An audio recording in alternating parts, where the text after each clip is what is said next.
Good evening, everyone, and welcome to the Centralist. I hope everyone out there is having a good day, good afternoon, good morning. Whether your candidates won, lost, or you're still waiting to blink, blink, blink to see what the blink is going on. So, I try to keep it at least family friendly. But, Michael, is this ever going to end? I mean, why does it take our elections a week to finish?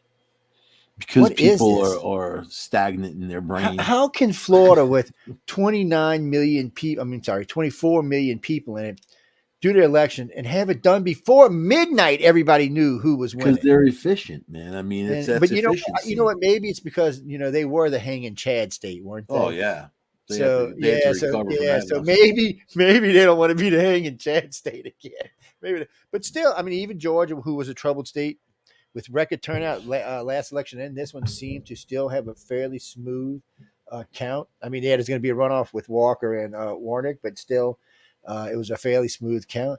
You can Arizona, which was a butthole the last two elections, still seems to be a butthole you can today. call it the $100 million runoff because Hey Jay. the Democrats are going to be shoveling money in.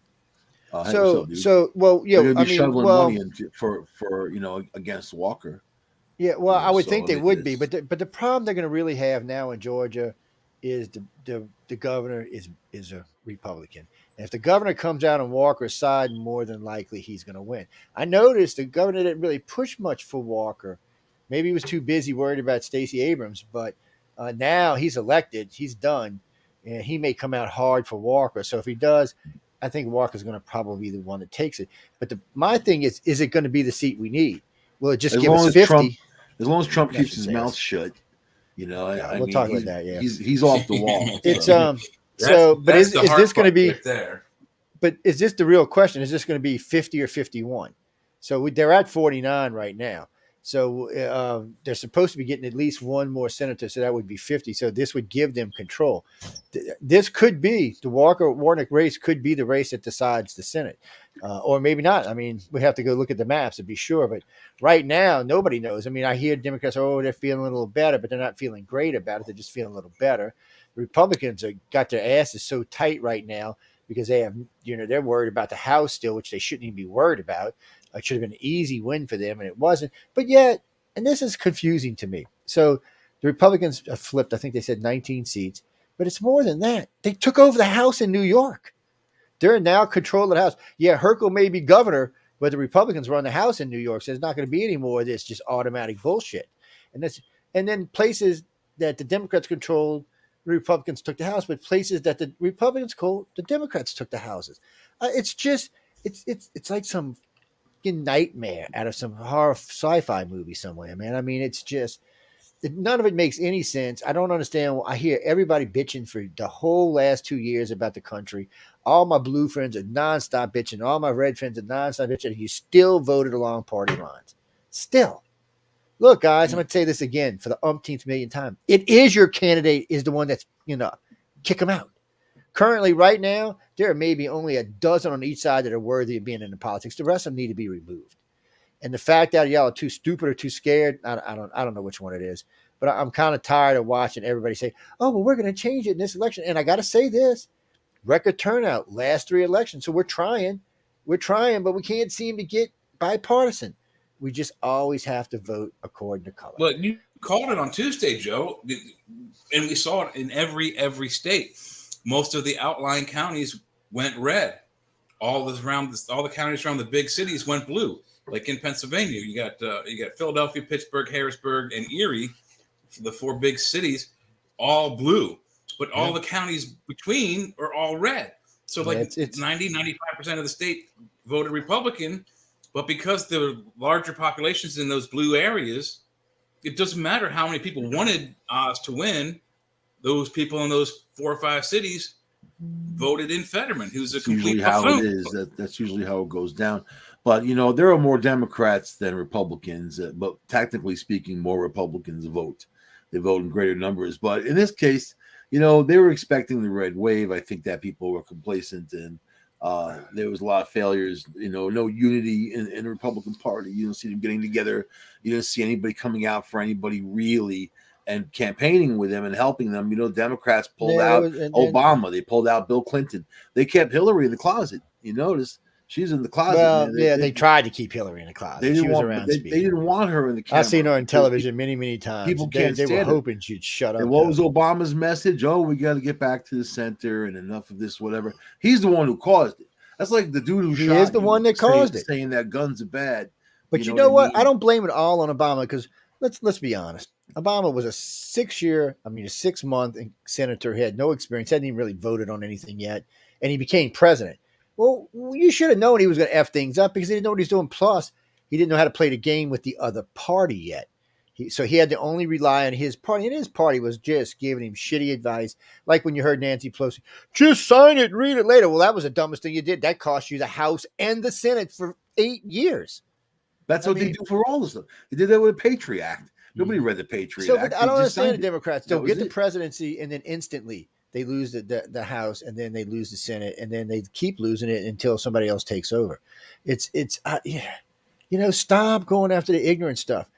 And no, Jimmy, I'm not a Republican. I'm a centrist. I have voted just in this past election. I voted for 3 Republicans, 1 independent, 1 libertarian, and 2 Democrats. I vote my conscience. See, I don't vote the party. I vote my conscience. If they take the House, who I think is going to do the right thing. Replace Pelosi. She'll be gone. And if they do... Pelosi said she's running again. Mitch McConnell. Well, she can if the Republicans take the House. It's not her business. No, I mean, she's running again for the House, not for to be a runner of the House. If the Republicans take the House, she's not. She's gone. They're going to appoint their own. No, that's not what I mean. Next year she's up for re-election. She may lose her position in the House, but she's still voting. She's still going to run for her position in her state. Every 2 years you got to be re-elected to the House, so she's up as a senator. No, as a House rep. She's not a senator. Senators go every 6 years. The House goes every 2 years. Well, she runs as a rep. That's her business, you know. Yeah. Well, that's what she is. She's a rep. Poopy City, San Francisco, where people break in on her husband in her underwear with a hammer. I mean, that's the environment they created. Before the election was close, she said she wasn't going to seek re-election. But when this election got really close, she said on television yesterday or day before yesterday, she was going to seek re-election. She's hoping that the Democrats pull it out their ass and keep the House, and then she can still be the Speaker of the House.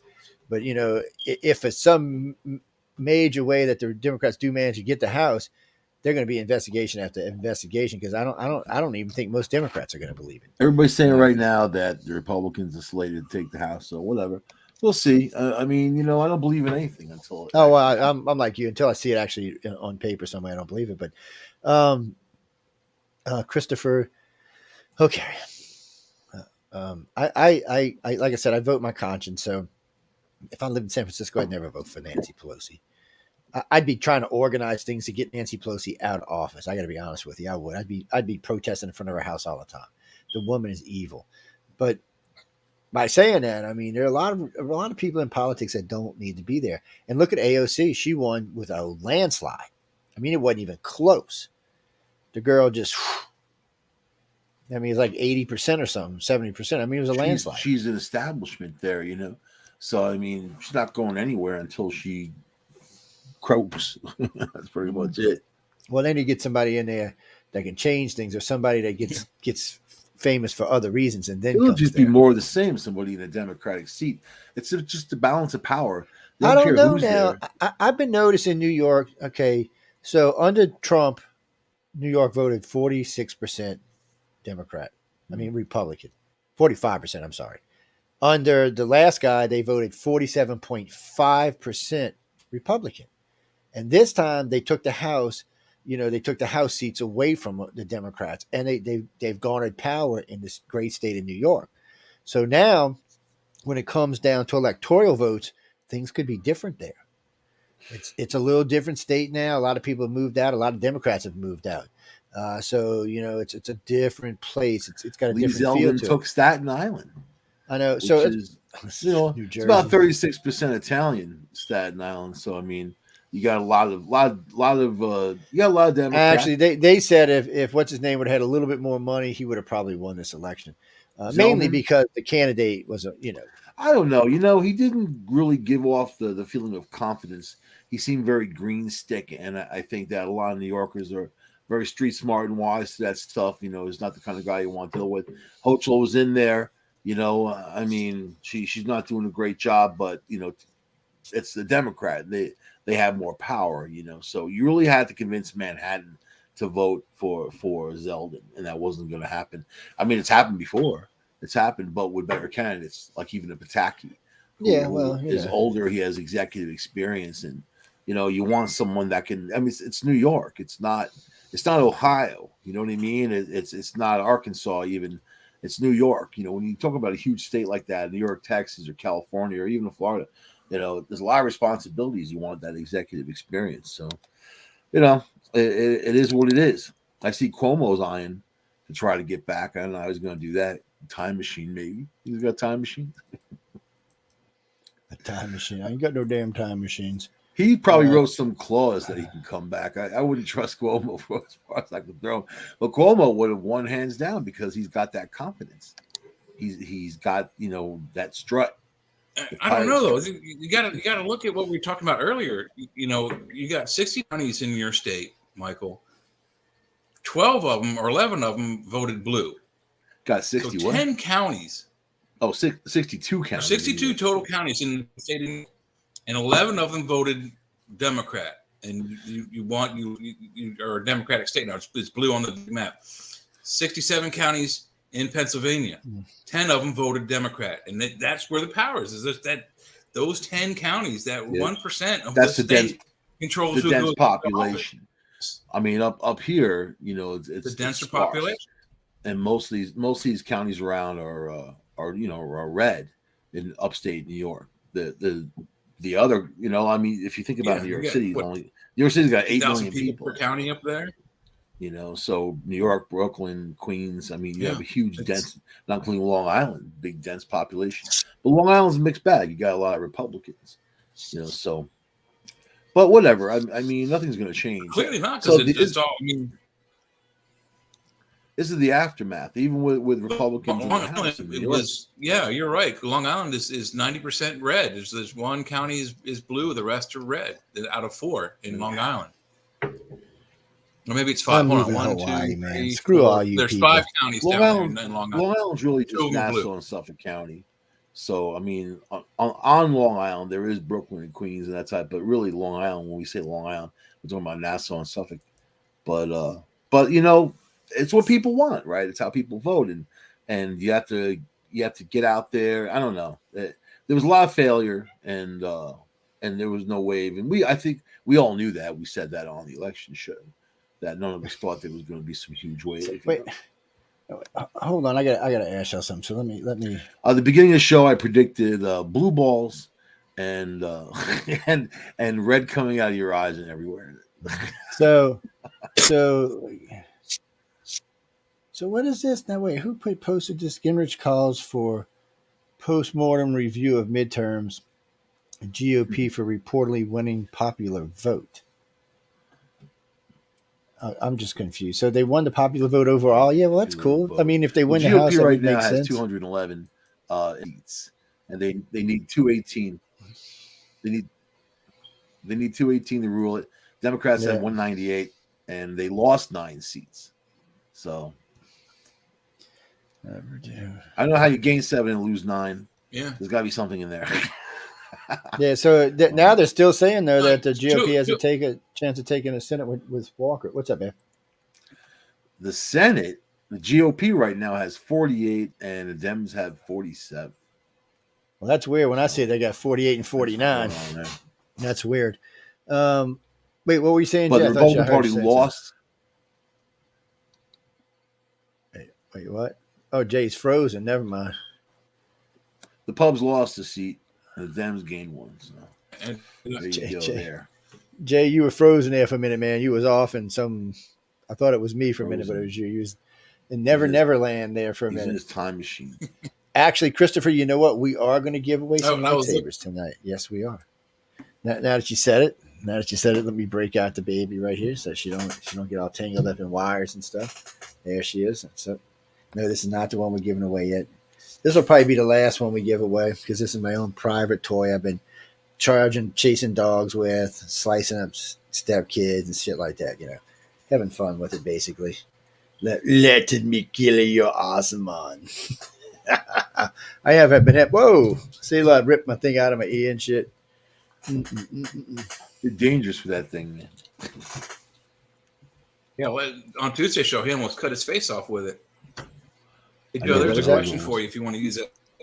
Yeah, hold on a sec. Oh, for the night. Okay, cool. Oh, all right, I see it up there. Oh, cool. Well, as long as you know the answer, we good. Yeah, actually, in a little while, guys, probably I'm gonna pull up one of the lightsabers we're gonna give away in a little while, and I will post it in the group with us, and you can take a look at them, and then we'll tell you what email will be the winner after you get what email with the correct answer will be the winner. There you go. How's that? And yes, I'll try to remember to give the email tonight. I've been forgetting to do that lately. I've been giving away a lot of stuff, but I keep forgetting to give the email. Yes, we got some books we're going to give away too tonight too, so you'll see some of them in a little while too. What do you mean? Who's my favorite president? Oh man, no, that's a tough call. My favorite president would be like if I could combine three of them together, like Reagan, Clinton, and Trump all in one president. Yeah, then I'd be a happy camper because you'd have an excellent economist, an excellent dealing with war, and an excellent with dealing with the people and knowing how to talk to them. Other than because Trump has issues talking to us. Let's just be honest about it. The man got good skills for dealing with foreign affairs and dealing with our enemies and dealing with our allies and making money for the country. He's got that under control. He just don't know how to talk to us. Maybe Elon Musk, now Elon Musk owns Twitter. Maybe Elon can help him with his tweets. I mean, somebody needs to. Michael was just talking about it earlier. I mean, he has been letting out some stupid stuff lately, and the fact that he's going to threaten DeSantis was stupid. I mean, it's not a threat, but dumb. still, oh, well, DeSantis, if you run in 2024, it may hurt your reputation. Yeah, Trump. Can't really hurt yours. Your reputation's pretty shot. DeSantis got the red wave. He won by. He got the red wave. He did. I mean, all the Republicans won with the landslide. He's the only one. I mean, but really, he's the only one that got the big landslide like that. And people like him. I think he's well rounded, and people like him. Yes. He's a Rhodes Scholar, and I've seen his wife and his kids on stage. They look good. I've seen Fetterman's wife. She just looks like a little chunky goth chick. You know who she looked like? Stephanie. That's who she looked like, Mike. You ought to check her out one afternoon. Yeah, she looked like Stephanie. It kind of freaked me out for a minute. It's like, is this Stephanie possessing this chick? Oh man, I'm running by. I'm never coming up north again. Smack that mozzarella right there, man. I don't know. It was a weird image. I got to say, it really was a weird. Yeah, image. That's funny, man. Carolyn, things remind you of stuff, man. It's like on your mind. It's probably haunting you. Carolyn you see Rice Stephanie is in your house writing at night. Yeah, Carolyn Rice is writing in from New York City. She said she voted red this time in all aspects.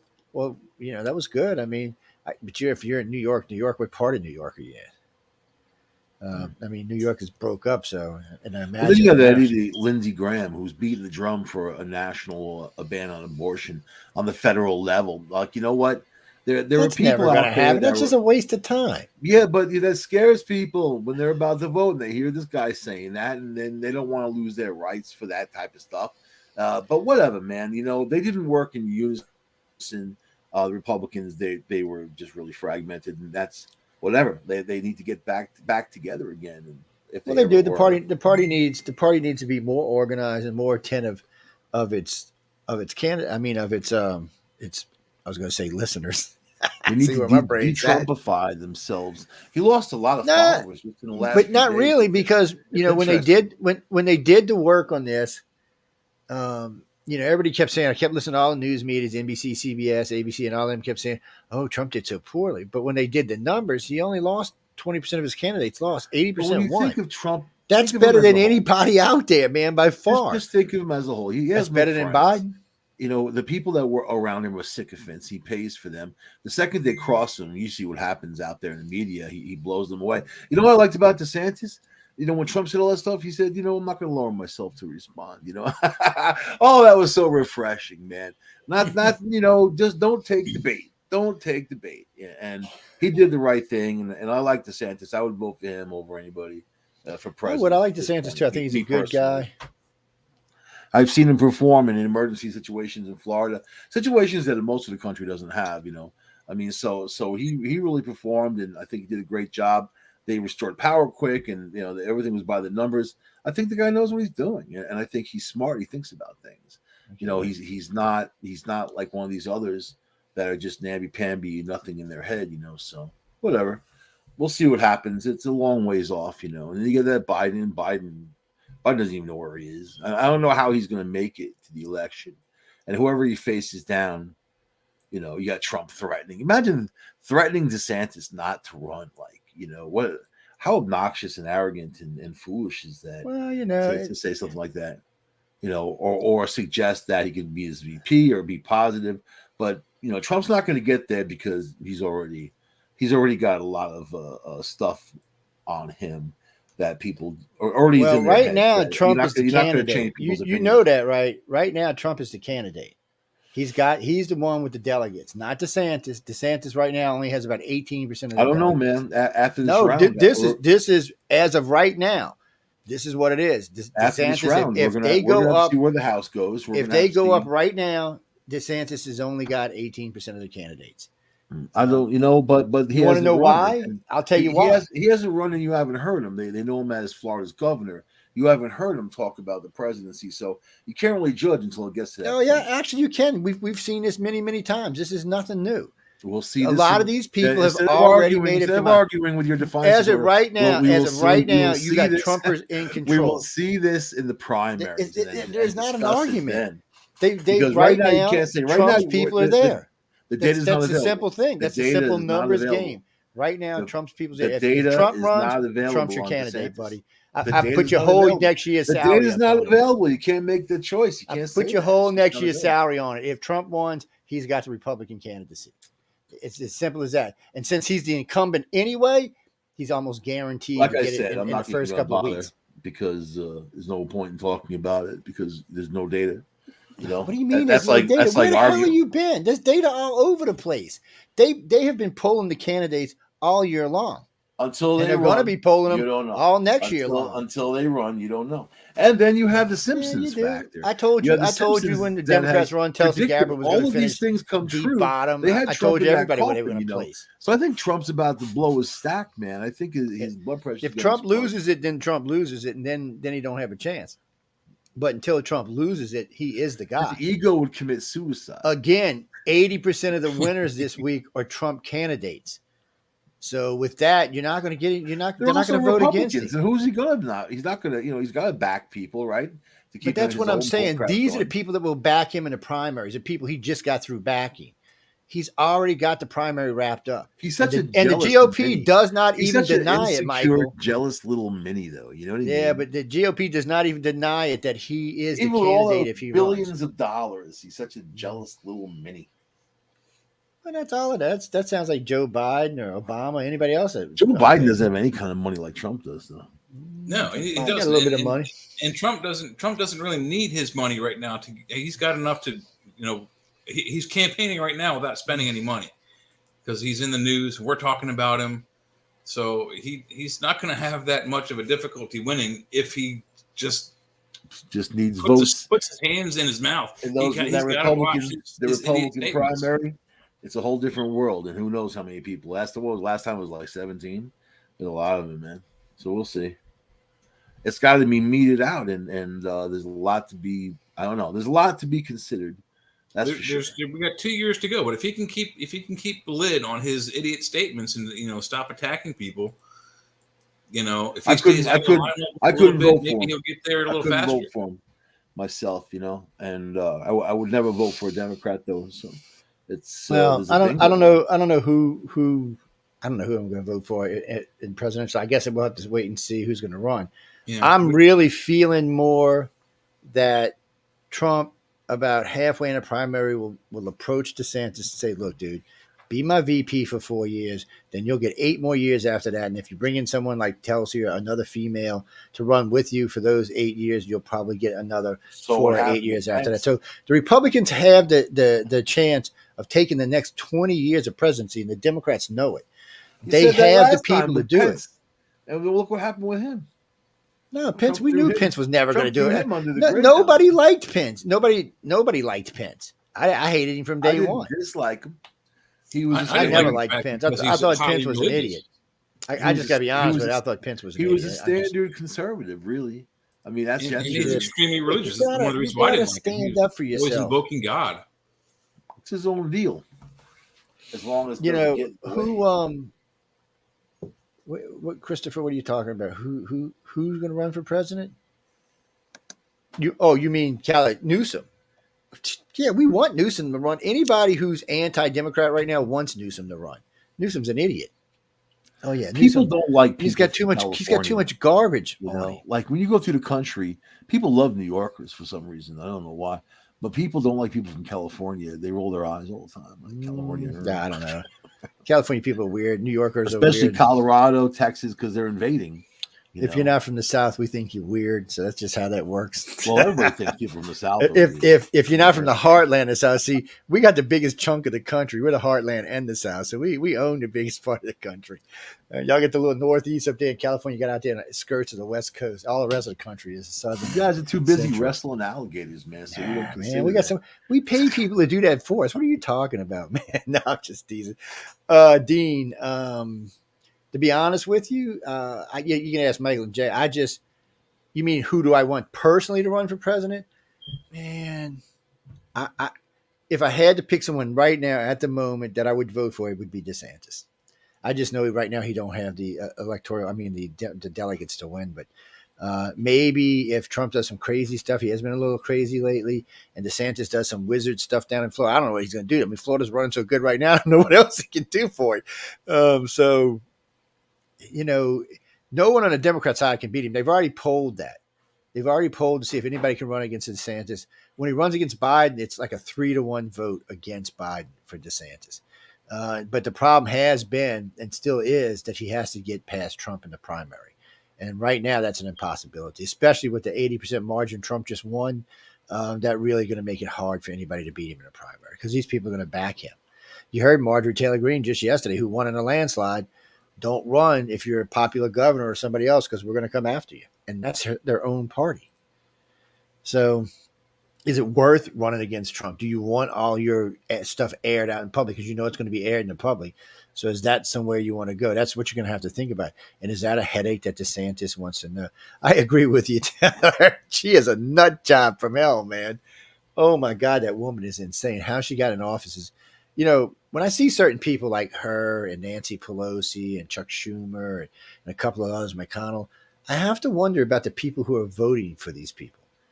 I think to myself, would I really want to live in that district of the United States? Is that somewhere that I want to call home? And every time it comes back to me as no, the big F no. It is. Christopher, you've asked me that 100 times. You mean the Battlefield Earth poster behind me? No. I'm never giving it away. When I got it, it was worth about $3,600. Now it's worth about $6,000. I'm keeping it. That thing's gonna stay there forever. Yeah, y'all can just watch it as it grows in value. That works for me. That really works for me. Right now, the election hasn't been called. They're favoring the Republicans to win the House, and it's a coin toss on the Senate. It looks like the Democrats are going to take one more seat, and then if the Republicans take the Walker seat, it'll just be a tie like it is right now. So it won't really matter because if they got the House, it doesn't matter. They really need the House and the Senate so they can force some bills across Joe's desk. Because if not, we're just going to end up in a bunch of battles and nothing's going to happen for the next 2 years. It's just going to be a bunch of bullshit. It'll be lame duck, blame game. Stagnant. And we can't take stagnant. People are suffering. I like Carrie Lake. I do. I don't know if she's going to win or not. Let's talk her. about something like for real. Is that people's pockets? What's going on with diesel and what's going on with home heating oil? They're already rationing it in places like Connecticut. It's not even cold yet. This is the week where things get cold, and then it'll be nights in the mid-20s in the daytime in the low 40s. So, it's time to crank up those heaters, right? But man, it's a mess out there. And then there's shortages for everything. There's shortages of diesel, so trucks aren't going to be able to make the runs they normally make. I don't know. I feel for you Yankees, man. We don't have them kind of problems down here. We got oil refinery like 30 miles down the road.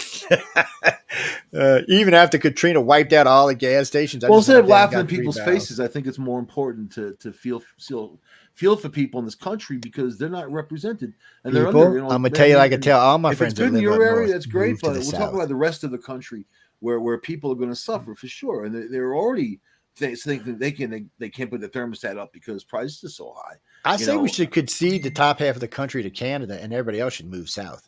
Canada's got more problems than anybody. I That's know for they do. sure. That's why I'm gonna send y'all up there. Every I'm person I gonna know from there is a sacrifice all of raging Canada. asshole. Oh, so Derek. really, Well, we got. Let me stress some of this stuff in one of the chats.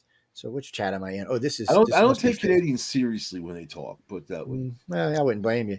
So with Trump, Trump hadn't aired out his taxes, but the New York special attorney did. So she got all of his stuff and aired it out. Come to find out, there's nothing wrong with it. There's nothing She's they can been on do. his ass. That's her personal Yeah. vendetta. So unfortunately for her, nothing's going to come to it. I kept sitting here thinking the other day, how is Trump going to run with all this shit on his back? I mean, don't get me wrong. He had all this stuff on him when he ran the last time, and Russia and everything, and he still won. But COVID kicked his ass. But COVID's kind of in the back door now. And I'm thinking, how can he run with all this? Well, they're already debunking the FBI. You notice this? We're a year and a half out from 2 years out from this next election, and they're already going after the FBI. By the time we get to the next election, the FBI will have zero credibility by anybody in this country. So that's going to be a thing they're going to use right there. There are going to be other things they're going to use. The country will still be a shithole like it is right now. Crime will still be up. Immigration will still be through the floor. Gas will still be high, and inflation will still be here. So yeah, we're going to see a red wave then because they'll have learned from this time. Well, this blue shit didn't work. You know what? 2 years from now is a long time, man. You know, on the show the other night when I was like, "Hey, we'll all be 2 years old." Not really. Man. 2 Not years really. is a long time. Let's be realistic and stop for a minute. Let's take Joe, you're pushing 60, Joe. You're gonna be at that 6-0 50, 2 years, baby. So I'm only 58. I still got a couple of years, but regardless, in 2 years you'll be the big 6-0, man. Yeah, man. I'm How are you gonna happy feel kid, at 60? You got Joe Biden. Come on, you think he's gonna be alive by then? No, but what you're not thinking about is eight years back. You got to go backwards in time and thinking about Obama's 8 years. Nothing changed in the whole entire 8 years. Nothing. Under Obama, and that's what you're going to see for the next 2 years under Joe Biden. Gas prices skyrocketed. That's what I'm saying. Nothing changed. She never changed anything. Just like Biden's not going to change anything. The next 2 years is going to be the same as the first 2 years. It's going to be just like it was under Obama. Nothing's going to change. With the same. We need to fix things now. We can. We cannot change anything until 2024. Biden said technically 2025 is the earliest we can change it. He said that in the last hours of the election.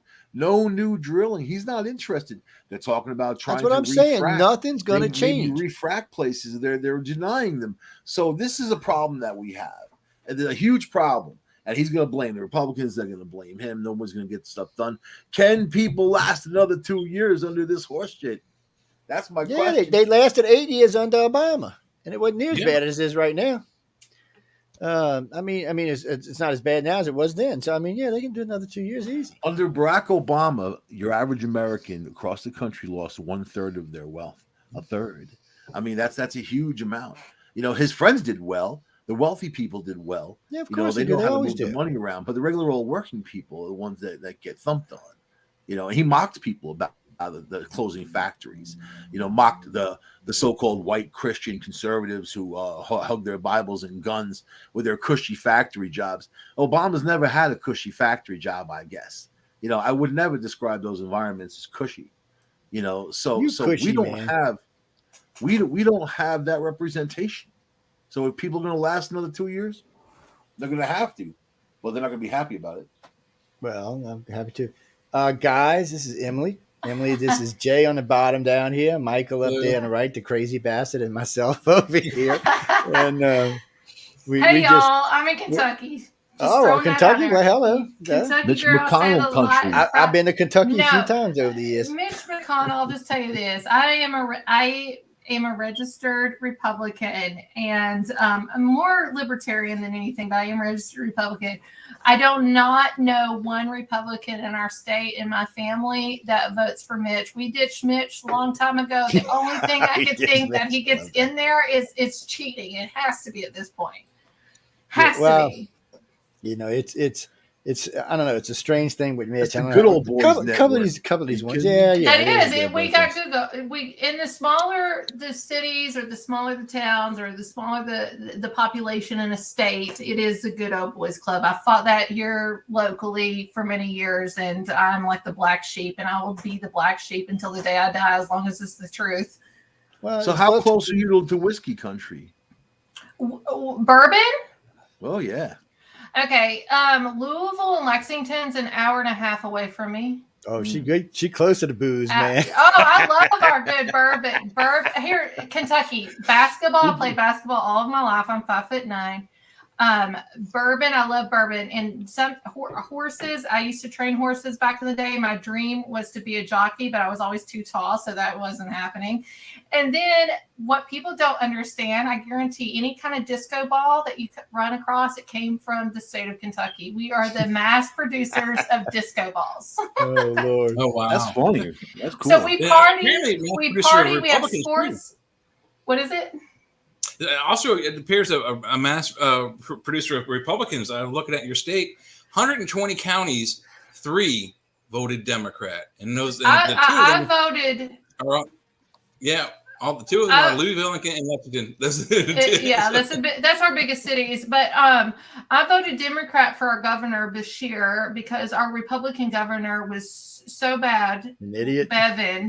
Bevin, and I deep dived into Brady Industries. I don't know if you all know who that is, and I exposed him, and I was laughing stock of my town. I got harassed. I got Bill Ashland. I called a cult. Would drive by my house, honk horns all hours of the night. It was absolutely crazy. And then when it was all said and done, Brady Industries never opened. It was a scam. It was a aluminum company coming in for Eastern Kentucky, using some property here to build this, was promising so many jobs, actually put kids to school. His name is Craig Bouchard. I called him Craig Douchard. And me and Craig went head to head on his Facebook page. I get blocked. Everybody, and then all said and done, it was a scam. And what do I hear after that? Crickets. Nothing. Well, yeah, they're not going to admit that they were wrong. We can forget that. So I'm about ready to drop 2 more bombs on my area here soon. So we're going to see what's going to happen. I won't go after the holidays because it's going to be hard to take with cognitive dissonance. Well, you got to stay involved. That's how you change things. I mean, unfortunately, in the old days, it was a little easier to change things than it is now. But how we are have a things big in voice. Kentucky? How are things in Kentucky, like food prices, oil prices, that type of thing?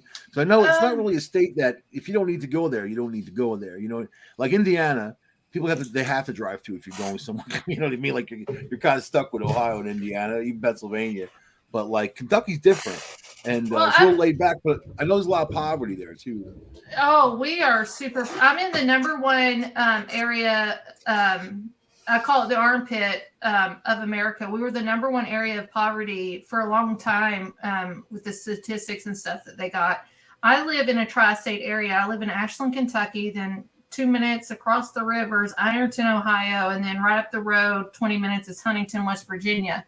If you watch the documentary called Heroin on Netflix, that is Huntington, and the brown bag ladies actually go to my church. So we live in a low poverty. It's absolutely horrendous. I think the best industry around, all of the industry left. Our CSX left. We still have Marathon, but that's the good old boys club. And not very many people work at that plant now.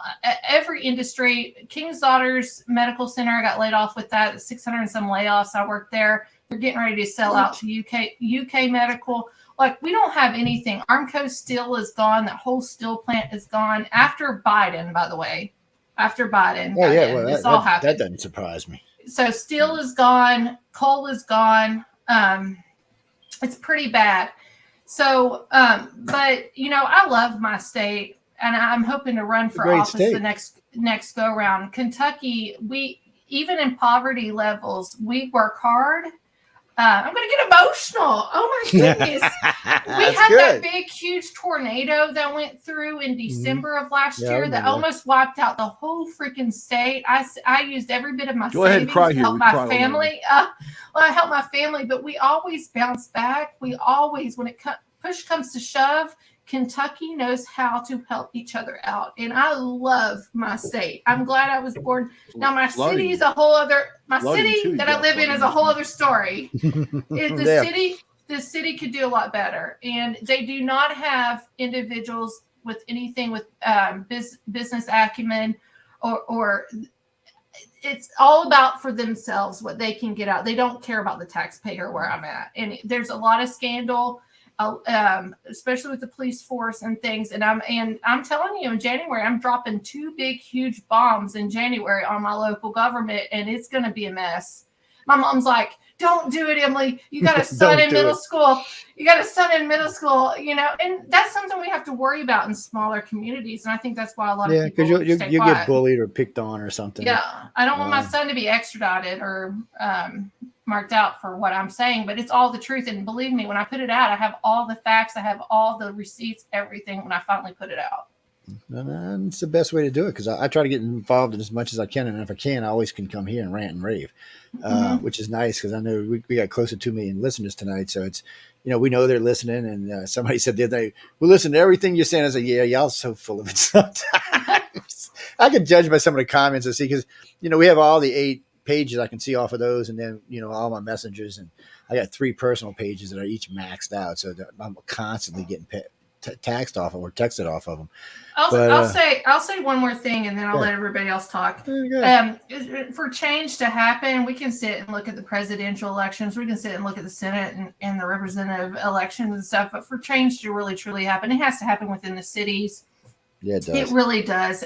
We have voted the same people in my town over and over. One guy is actually, I'll say it, I called it out. I released this. Nobody else knew this. He's a minister. He's supposedly a coach. They call him coach, but he was never a coach. He was a water boy. His name is Marty Good. And when he was 24, he was married, and he got a 13-year-old girl pregnant. And 13, 7th grade. My son's in 6th grade. 13-year-old girl pregnant, divorced his wife, had to wait till she turned 14, took her to Virginia, married her, and then she had the baby when she was 14. And then they divorced later on. And I found the marriage certificates. It's all public stuff. I exposed this thing 2 years ago, which we know predators and stuff hide under titles of coach, pastor, teacher, judge, all that kind of stuff. Exposed it, put it over there. He took me to court twice to sue me, and he lost both times. And I represented myself. His sister was his attorney. Represented myself, and everything I had was the truth, and it was public record. I did not dig deep into finding anything else. And so they're still voting this guy in. So for change to happen, we have to have the change happen in our small communities, our cities, our counties, and things like that. And unfortunately, with the area I'm in, we see that people, they don't like change. They really don't. So it's gotten really bad in my area. They're afraid of change, and they've been threatened. People don't. These politicians, all they do is threaten people. They don't say, "Hey, we're going to fix this. We're going to make things great. We're going to do all this. I'm going to fix your roads and all that." No, they threaten you. You're like the other guy. It's going to be doom and gloom. You're going to die. And that's pretty much it. No, it's narcissism. But you do have great bourbon. It's narcissism. And you're right about change. I mean, I went to school in Savannah, Georgia for a long, long time. I lived there for 13 years. And we have a joke about the city of Savannah. And the joke goes, how many Savannians does it take to change a light bulb? Change? So nobody wants to change. But the thing is, the problem is, and we saw it in the election results. I mean, the red wave wasn't there. I mean, we saw it sort of kind of happened, then it didn't. I don't know. But we got a red splash, I think. Joe said it on Tuesday. The problem is the big cities. Why are these big cities in every state voting Democrat? Why? Why are all the Democrats? I will never. You know what? I've been in Baltimore. I've been in New York. I've been in DC. I've been in LA. I've been in San Francisco. I've been in New Orleans. I've been in Chicago, and it's always the same nasty, dirty, crappy city, and it's always the same people running it. And I'll never understand, and everybody always bitches about how crappy their city is and how it's being run, but no one ever changes it. And I don't get it. I just don't understand. I mean, you live there. I mean, I would vote whoever. Ugh. New York's nasty, dirty, man. But like New York City, So is same New thing. Orleans, You had so. Charles Wrangle that was in New there. York City's dirty, Mike. How many offenses? Oh wait, he has we against him? got All we got these- to pause for a all these second. I got to epic give this. Hold on, Michael. I got to give this charges that lightsaber he away, says man. that is Oh, yeah. Jay, you're going to do the question. We're going to take number 25. What's a lightsaber? What am I missing here? I don't Oh yeah, know we're yet. giving away lightsabers. We hooked up with one of the advertisers. One of our advertisers does lightsabers, and I met him in. Okay. this is not At the the- one. I was being in given away. Utah. Luke, at I'm the, not your father. See, they like these. I was see, like this one. This one's not being Oh. given away yet. That's but blue. You need to be red. You gotta be this red. is actually I'm getting. I got a Lego set for you guys too, if you want that. Man. I'm gonna give you a Lego set, you bastard. But anyway, wait. Now you made me forget what the hell I was doing. Let me go That's find this funny. real quick. But we give them away. The advertising company gives them away. And see, is this up there yet? See if it posted up yet. See, this is I don't Qui-Gon want one Jinn. unless it works. This thing I is wanna be able to cut stuff. $350. That sounds like something I would get at a flipping Yeah. Chinese So- restaurant. Yeah. So this I'm gonna one order right the here, Qui-Gon Jinn. Qui-Gon Jinn. I know it does, Yeah. like bok Qui-Gon. choy. Yeah. So this one's $342. That's what it is. So this is what they're donating. Because we've given away a couple of 600. We're giving away a 500. We're giving a 700. We're giving away Ray's lightsaber later, probably tonight or tomorrow. So they're expensive. They're make great gifts if you want to give them away to somebody. I know we're giving away what's his name, Master Windu's sometime Does it this week as vibrate? well. It looks like an adult toy, man. Yeah, Does it, like, it's do big, something? dude. So Like, look, can you this use it or thing, something? mine is Personal massager, Michael. 3.5 foot tall, and it'll do Is it a anything you want it to massager? do. Actually, yeah, they're cool as hell. Actually, so That would it's make more it's one of sense if those it things. was. Well, we seen somebody look good, somebody disappeared Oh, on no, us. I'm blue. I have my blue light on. I'm sorry. That's even cooler. But It's, he said 3.5 foot. It got me flustered. It reminds me of my ex-husband. I'm just kidding, everybody. I'm kidding. It's premium quality, you know. Wait. This is premium quality. Woohoo! I don't know. It's aluminum, man. Aluminum's not good for you, though. It's bad metal. Stainless steel. They're I made like out that. of mostly aircraft This is be aluminum. The space handles age. It's supposed to be space age, man. The Jedi. Actually, You to gotta be be honest with you, the original ones, what they Jedi. used were I'll were take the, my katanas. the At least they battery work. handles. Hey, were there for, you are. Look at that. Hey, there we plastic. go. Make me feel like I'm at Mardi Gras. I'm gonna throw There some she beads is. around. Oh wait, Jay, You did got you read Christmas. the question? I wasn't listening. You got Halloween. No, I haven't read the Couple question yet. things. Are No, we let ready? Jay read the question. It's going to be email 25 with the right question. So Jay, read the question, and then you can tell With me the, the with answer. the after a correct while. answer. So, how was Internet the going? sound Internet's for the fine. lightsabers created for the original 1977 movie? How did they create the sound for the lightsabers in And 1977? don't ask me, people. Somebody just texted me. Joe, can you tell me? 1977. Hold on, I want to guess with this. How did they create the sound? You were breaking It's, up. I didn't hear what you said. Did you guys hear what you said? Let's see. Something All right, about the sound in young, 1977. I'm assuming the creator of. How did they create the of sound for the lightsabers for the 1977 movie? I don't know. And I know today it's a whole different way. So now they just put it on a little board and bzz, bzz, bzz. My dog. Like it I remember has. seeing Does it that deal one with a time, but musical I forgot what it instrument? was. you know, Musical instrument? Nope. no, Jay's like, Hold on. he ain't going to tell you the truth Hold on. anyway because he If don't want to I- give if it. I was, Really unorthodox. He's going to lie to you anyway. Hold on. Are you talking about how they power We can't give it away up, till- or how till they? Joe gets 25 answers. Oh, see, she got specific. What are you talking about? Yeah. Are you talking about powering up or the sound? Look, see. The Okay, correct no, I'm answer does detailed. for both how they when you move them they make the sound and when you turn them on and turn them off. Yes. Hold on, give Oh, me a okay. second. So all of it. It's together. This okay. is 1977, right? So they probably were filming Well, this in actually, probably closer to 76 when they started making Okay. the movies. But yeah, the movie came out in 77.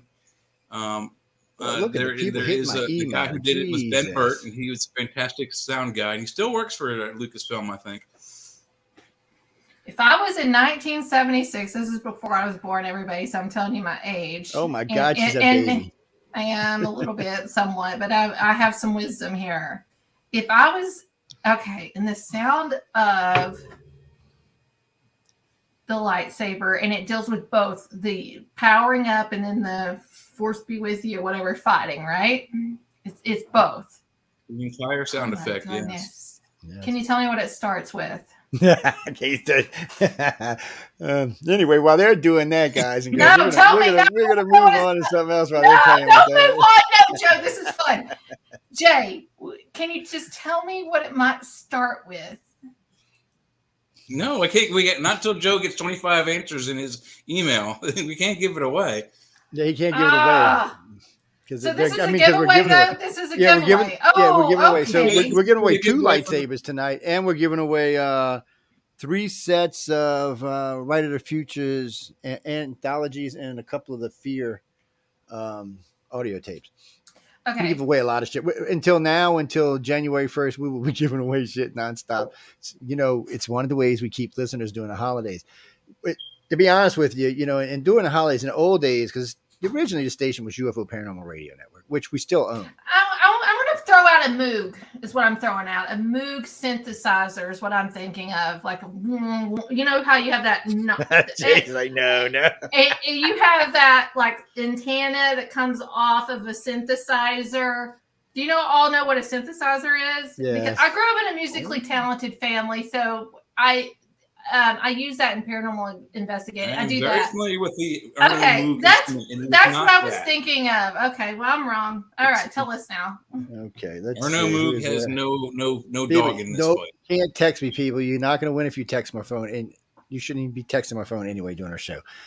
You have to send it to my email. I'm sorry. And no, we don't do call-ins. We only do call-ins when we're on Skype. We're on StreamYard tonight. So, and if you call in from the live station, speaking of which, I'm glad y'all said that because I need to double check something over here. There's something sent me. You gotta email me at iCarCox.net. Do not Put your email down at the bottom of the scroll so people who are listening and watching, they can see it. It is. So anyway, people, it's ICAR. It's real easy at Cox.net. And I'll put it on the scroll for the people who watch it. But for everybody who's listened, which is 99% of everybody listens to us,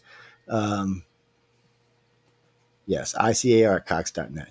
Well, I know the regular listeners know the email because y'all harass me on it anyway. So when y'all call me and tell me about Michael's crazy and stuff, and did somebody drop him on his hip and he's a baby and shit. Probably somebody did drop him on his hip.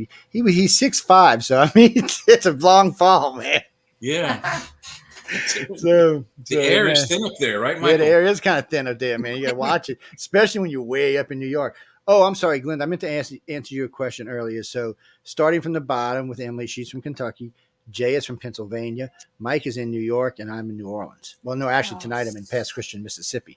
I'm on the Gulf Coast. I got a place in the so coast. much stuff going on in Pennsylvania, by the way. Yeah. But Yes, it is. throw that out there. The cat. And then there's some horror cat thing on my screen scaring the crap out of me. Okay.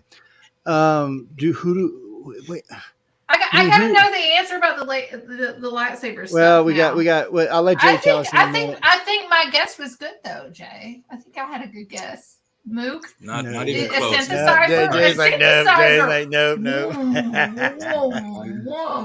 even close.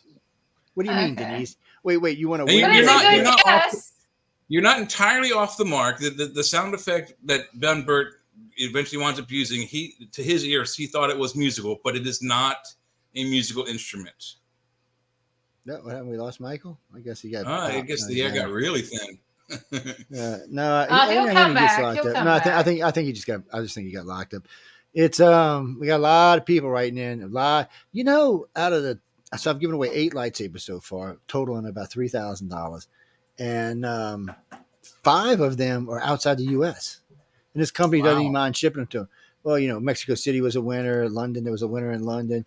And I noticed some of the people writing in tonight are from Spain, Germany, Portugal, Australia. Shit, they're from all over the place. And, though, I got to say this. I do miss my Russians. We had a big following in Russia for a long time. And then Putin went batshit crazy. So our following in Russia. I'm sorry. It's a theremin is what I'm talking about. It's a theremin. Hold on. I love Theremins were used for Star Trek, not Star Wars. Look at that. Jay knows. Hold on. I have a video if I can share. Bob says he might know. Hold on. Bob wants to get in on this conversation. I want people to know what this is, though. If I can share a screen here in a second. I'm pulling this up. And this is why. I am Bob. Hold on. Oh, What's this doing? Hold on. She's No, I having don't mean to issues do there. that. I am Somebody's having having technical issues over issues. there. Oh, Michael, you made it back, babe? You know what? My other computer's doing a swan song routine, so I have to go on my other little one now. Yeah, I was wondering because I was talking to you and then you kind of froze. I was like, All you guys were freezing up, and I looked at my Yeah. other computer, and it wasn't doing that. yeah, So everybody's kind of been taking turns, and I don't know what that's about. don't buy a Dell. You It's know what? Joe's internet. It's affecting everybody. Yeah, no, actually, mine's actually been behaving itself tonight. Anything Yeah, that you haven't Dell frozen is up yet. bad. No, Dell yeah, is actually, bad. after me and the, Hold on. Everything paused. she's gonna bring it up.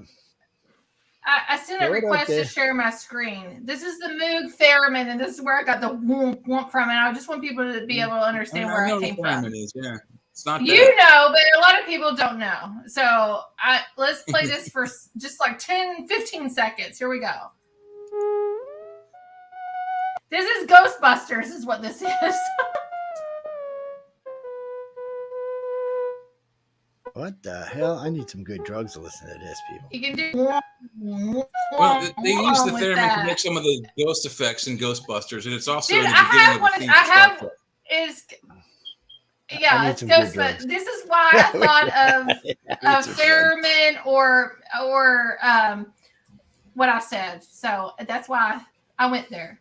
But It was that thing Led Zeppelin There we go. used back in the day. All right. Kind of similar, right? Christopher, I'll make Are Jake you give you all talking the about a answers. violin bow across the guitar? No. That one that They did Robert that. Plant used. What song remains the same, or Dazed and Confused, wasn't it? That woo. Ghostbusters. It was some kind of thing that, you know, Get her. you just had to be close to it, and then it picked up your vibe. You know what I mean? So It's kind of like a REM I'm pod. not sure about that, but I do know for a musically. fact that Jimmy Page did use a violin bow on his guitar several times. yeah, but I'm not talking Particularly about on that. I'm talking about the other stuff. Talking about the other one. All right, you weirdo. I gotta mute myself. That was funny. Okay. No, I'll make Jay give out the answer in a few minutes. Actually, getting back to some news while we're waiting on some answers to come in. Oh no, we'll give away the books in a little while. You know, I'm not giving you a set of books if you win the damn lightsaber. Come on, people, you're getting greedy now. This is fun. Just The stop. lightsaber Anyway. or bust. So, all right. Now it's a good question. So, Carolyn, who wrote in earlier, the one from New York City, who wrote in, and by the way, she's in AOL's district. I mean AOC's AOC. AOL, didn't I? Yeah, God, I didn't even know AOL still exists. Lord have mercy. AOC's district. She wants to know: is it possible in 2024 to turn New York red? Yes. It is possible Me. with the way it is right now and the way things have been Well, going. they got Obama up there. They started bringing in Obama. He came out of the basement from his position, got in Joe Biden, which Joe Biden likes to be in the basement too. They brought Obama up there to try to liven up the crowd, I guess. I don't know what he was doing. He gave some speeches. I do believe in 2024, New York has a good possibility of being red. I do too. I think they might flip them. I don't think they'll flip they'll flip the mayor, but they might flip the governor. Right. And what they did to the small business, I have several to everybody. I have 3 bachelors, 2 masters, and 3 minors. I was a freaking professional student in my 20s. I did not know what the hell I was doing, but I got my degrees. With New York, and I have family up there that were hardcore Democrats, and I'm going to tell you this last year talking to them, and what happened with New York under COVID and everything, they are seriously thinking about switching the ballot. So if I have personal family members that's telling me this, I'm almost positive that other people are thinking the same thing. I think New York has the possibility of going red. And it's not Trump. I'll say that. I love Trump. He's the reason why I got my bachelor's degree in accounting and finance, and I can tell that on another show or something that we talk about. But I honestly think that people are waking up to how they were affected during this pandemic, whatever they want to call it. I agree. A lot of people woke up from it. It's one of the things. Well, Mike, Mike was doing Not enough, but yeah. tracing for a while. Mhm. I mean, there was a couple of years. I mean, I was a year or two. Mike was doing tracing COVID cases. The only Contact bitch part about tracing, it, yeah. in the case. Anytime him and I talked about this, we got booted off a whole network. I mean, a whole page. I lost everything in April 2021. Yeah, we did. We've lost Every- 2 whole pages over this. And all I said was this pissed me off so bad. I said, look, people, the CDC changed their things on COVID. And I said, Michael is a case tracer. And we talked a little bit about it, and bam. So I wrote to him and said, well, wait a minute. This is what the guy does for a living, man. I'm like, how can you say he's wrong when he's the one doing it for a living? And they're like, well, that's what the CDC said. And I said, no, this is what the CDC said. They changed their page. Have you updated? So what was funny about it, they hit us on 2 other pages. Well, they wouldn't give us that page back. But on the other 2 pages, they said, okay, well, we're going to let it go because they changed the rules. I'm like, well, give us the other page. No, they're like, F you, buddy. You ain't getting your page back. But it pissed me off because I'm a vaccine ambassador. I have a certificate from Johns Hopkins. I'm qualified to talk about the vaccine. You're That's all. supposed to be. It's that simple. It's that simple. They hired me to talk about the vaccine with parents. You opposed it, though, right? You opposed it, right? Me? I hope you did. And if you know, the didn't, vaccine. then we got some discussions we got to talk about. I didn't argue with people about the vaccine. It was up to the individual if they wanted to get it or not. What I was seeing as a contact tracer, the vaccine, I don't know, it helped people, but if they didn't have it, they were a lot worse off. I could say that out of the thousands of people that I dealt with in that time frame, you know. So the boosters and all that. It's also gotten COVID. It's very Everyone difficult. I know Yeah, has gotten the it COVID wasn't supposed Well, to. I will tell you this. It wasn't supposed to prevent COVID. It was actually supposed to just. What's It's the not vaccine even for? preventing That's what they COVID. I'm going to they- tell you this. My dad's a Vietnam veteran. He was a Screaming Eagle 101st. Okay. There's movies about my dad's platoon. All right. And we are dealing with a baby boomer generation that was raised off television to trust the news. Period. These are brainwashed CIA. You can call it MK Ultra if you want to. I don't know. But I try to warn my dad about the vaccines. He took 2 vaccines and a booster. He coerced my mom into taking 2 vaccines. My brother and myself, we communicated. We have children and everything. My brother's still married and stuff. None of us took the vaccines. In this last year and a half, my dad has been in the hospital 3 times, never has been, with heart disease. My mom is in stage 4 kidney failure, and they're talking about having a kidney transplant for my mom, and she's never had kidney disease. So my dad would always say, Emily, I don't believe you because it's not in the news. Now, my dad has started saying in the last 6 months, I believe you. What you're saying is coming to truth and coming to pass. I have a 350-page binder here in my home of all the patents and everything assigned to COVID, vaccines. I know how medical industry works. I worked in it for 13 years and I got laid off. Not that I'm a nurse or anything, but I know how coding, I know how billing, I know how all of that works on the administration side. This is a scam. This was planted and plotted, and this is genocide. And every being I have, everything, I even have all of Fauci's emails on my website. I have pushed this out, and Robert Kennedy Jr. has an amazing book that I read, and it's hard to read in many aspects if you don't know business and you don't know medical terminology, but he has a book called The Real Anthony Fauci. You need to look at that because it also talks about the AIDS pandemic and all that stuff that happened in the late 80s, early 90s, and then how it might be portrayed now. And I'm telling you, this is criminal in all aspects of life. This is planned. This is genocide. It's depopulation. And we got monsters in positions that we need to destroy in every aspect. There's no question that COVID is a bioengineered weapon. There's no question. That's It's bioweapons. And China, do you all know Ukraine? This brings in China. It's not China that the media put out. There's a location in Ukraine called China, Chyna, that's a bio lab. And I'll just tell you this, and I don't want to go into this. I know that you all like we're going over here on this because I've talked to Joe and stuff. This is a whole other show, but the biolabs. Wait till you find out the biolabs. I got the biolabs before they deleted it off the embassy website. It's on my website actually. I was like, oh my gosh, biolabs in Ukraine. I go to the embassy. They have to put this stuff. It's all funded by the DoD. And I pulled 9, but there's I think there's 12 or 15 biolabs in Ukraine that, I mean, the United States, we've been the bad guys for a very long time. Taiwan's another area. I already have those biolabs pulled. I'm just waiting for China to break open with that, with the biolabs. This is deep and this is genocide, and they've planned this for a long time. They really have, and it's sad.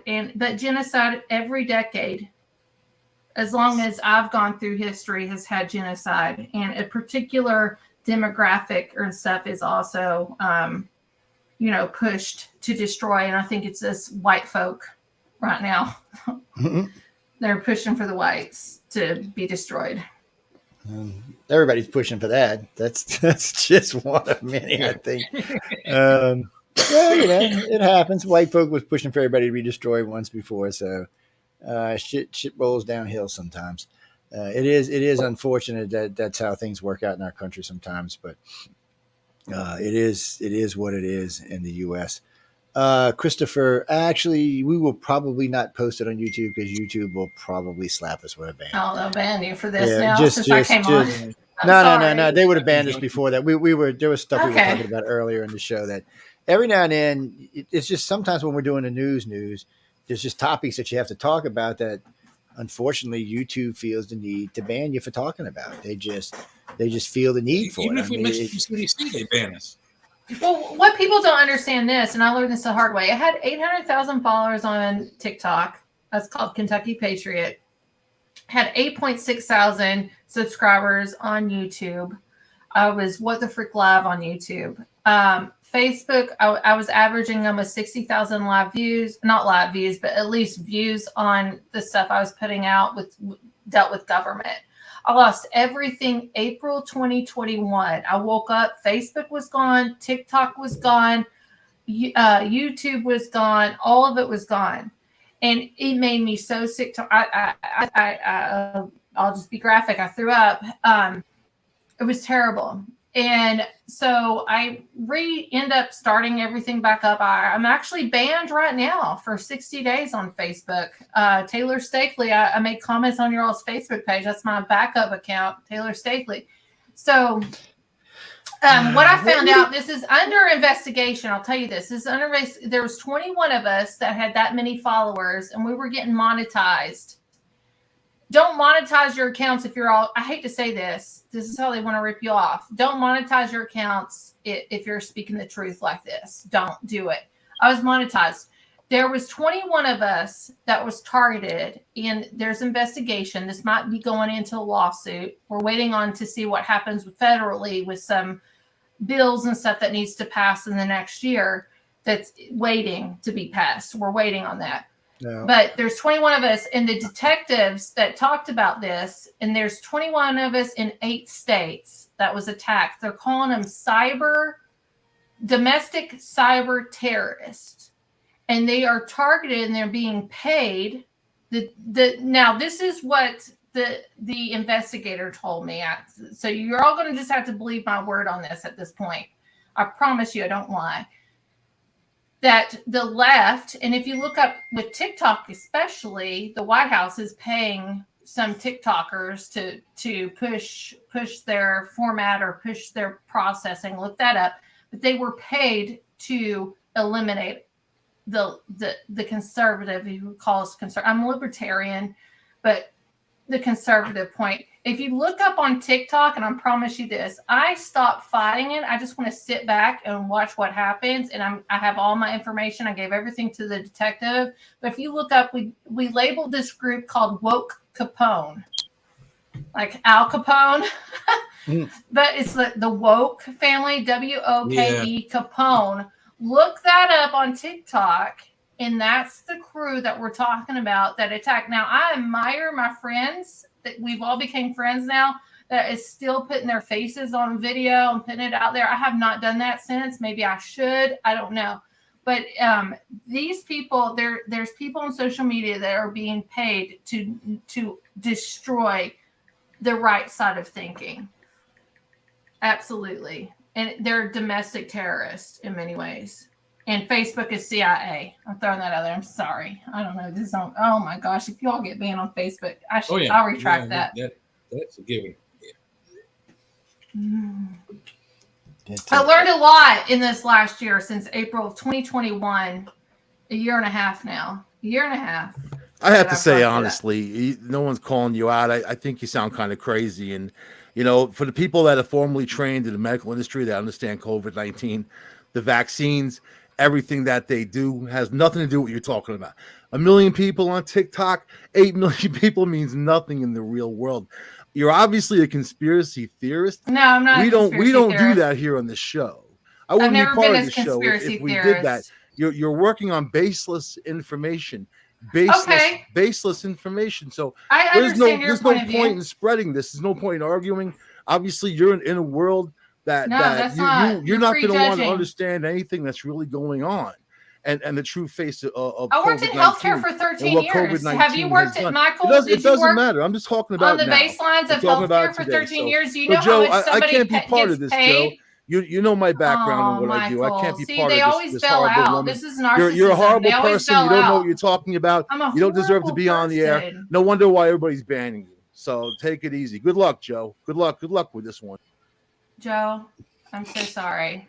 Don't worry about it. It's that's a narcissistic rage, in my opinion. I would never, even somebody that believed differently than me, I would never attack that person in that way. I would sit and listen to what they had to say with facts based behind what they're saying. And if I don't agree with them, and believe me, I have a notebook, even on my shows, if I don't agree with it, I write it down and I go back and I look it up and I research and see what they have to say. I'm not saying what I'm saying is absolutely final, but I'm telling you, the research I've done, I've worked in healthcare for 13 years. I've been on the baseline. I did coding is what I did in 13 years. I did coding. I did diagnosis codes. I did all of that stuff. I see that side. I see the billing aspect of this, which most people don't see it. If you have a COVID person that comes in, Remdesivir, how many people know about Remdesivir? You don't even hardly hear about it. So Remdesivir is a drug that was bought out by Fauci. We are the number one. Yeah, I know what you're talking about now. We are the number one country in the world that is medically advanced. But we were also the number one country in the world that had the most COVID deaths. And the deaths happened in hospitals. All right. So Remdesivir, and this is just an example, and I see you both looking down. I hope you're listening. Actually, I am. I was answering somebody. Okay, that's okay. Remdesivir, like my mom, we have a hairstylist. Her name's Jenny, or Jenny. I'm sorry, I said Jenny. And her brother was absolutely hospitalized from COVID. He had other aspects going on with him. When he's in the hospital with COVID, and they start giving him, I said, find out what they're giving him. He went into a coma 3 days later. I said, find out what they're giving to him. And one of the drugs that they were giving to him through IV therapy was Remdesivir. So I said, tell them to take him off Remdesivir. This is a drug that Fauci bought. He bought everybody out. We were the only country that used Remdesivir. Most of COVID people that died were in the hospitals, everybody. That's just the truth, and that's the facts, and you can look it up. Hospital people, and how I worked in billing, I was a retro person too. I was the only one. I have degrees in finance and accounting and stuff. I worked on billing a lot in our local hospital. I know how this goes with the coding and everything. Remdesivir, as soon as they took him, I said, tell Jenny to take him off Remdesivir. They took him off Remdesivir, and 3 days later he came to, and he ended up being released. You will find out that the majority of people that had COVID, and especially other elements associated, were put on remdesivir. Fauci bought remdesivir, and they actually stopped. It's on the NHI website. You all can look this up yourself. They use this. They tested this out on rats, and there was another animal I can't remember right now. They tested this out, and they found out they had organ failure, kidney failure 3 days after they were put on this. And so it's a lot. And Robert, I keep pointing back here. You all can't see him on camera, but Robert F. Kennedy Jr., he's a Democrat, by the way. The real Anthony Fauci's book talks about that, the remdesivir. And if you go to my website, emilyminshouse.org, and look up the Fauci report card, you will find that I do comment and talk. I read Fauci's book twice, and I come from a medical background. It was hard for me to read, so I understand that maybe people that are not in the medical field can't understand some of the terminology he had. But I have that on my website, and I also have testimony of people that figured out remdesivir. We're the number one country in the world in medical advances. We're the number one country in the world that had the most deaths in COVID. What's wrong? Everybody should question that. Well, I also read something. I'm not evil, by the way. I'm not evil. Remdesivir you're talking about. I'm not evil. I'll tell you that. Something I read about remdesivir is that the hospitals get $13,000 per patient that they prescribe it to. Some depends on what state you have, what you're in. These people got paid off. This is all going to come out in it. Hopefully, eventually, if we get the right administration in there, and maybe this is why it is important to the House and the Senate who wins. And this can become this is genocide, and genocides happen to the world for decades and decades and decades. This is nothing new. There's nothing new under the sun. There's nothing new. We just got to research and understand who the people are. And I'm sorry that what was his name that was on here? Oh, Michael. Michael. He's passionate. Michael. I admire that. Well, I admire his passion. I do always admire somebody with passion, but I guarantee he didn't read his book. I guarantee he doesn't have a 300. I guarantee he doesn't have any of the. I have the patent numbers. I have a 350 page binder here at home. If you all want me to, next time I'm on video, I will bring this out and show you everything with the patents, who owns what. I guarantee he doesn't have any of that. I'm sorry he feels that way. I understand. I wish he was mature enough to stay on and we can have a discussion. But that's what happens when you hit a narcissistic injury. I call it narcissistic injury because that's my experience. I don't know if he's a narcissist or not. That's just, I'm sorry that he feels that way. And hopefully maybe he will do some research on his own. And I recommend the book by Robert Kennedy Jr., The Real Anthony Fauci. Anthony Fauci did this in the 90s with AIDS victims. He did this. Anthony Fauci even testified about freaking what was it? The vaccine, or not the vaccines, but it's vaccines, the measles and stuff. He said something about he grew up with measles and all that stuff, being adamant in elementary school and all this stuff, and I found out no, he never did that. It was like measles and all that stuff. The vaccine was approved before he was even in elementary school. These people are liars. Fauci always weirds me out. There's just something about the man that's always weirded me out. If he wants to call me a conspiracy theorist, the conspiracy behind Fauci is that he might be Mother Teresa's son. All right, that's the conspiracy behind Fauci.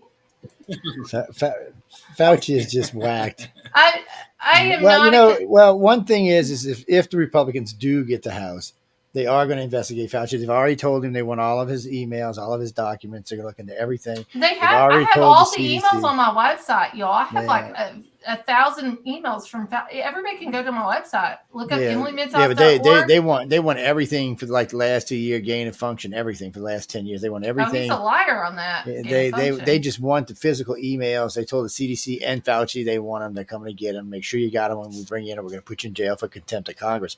See, the Democrats did the Republicans a favor when they put what's his name in jail for contempt of Congress. Now they can do it.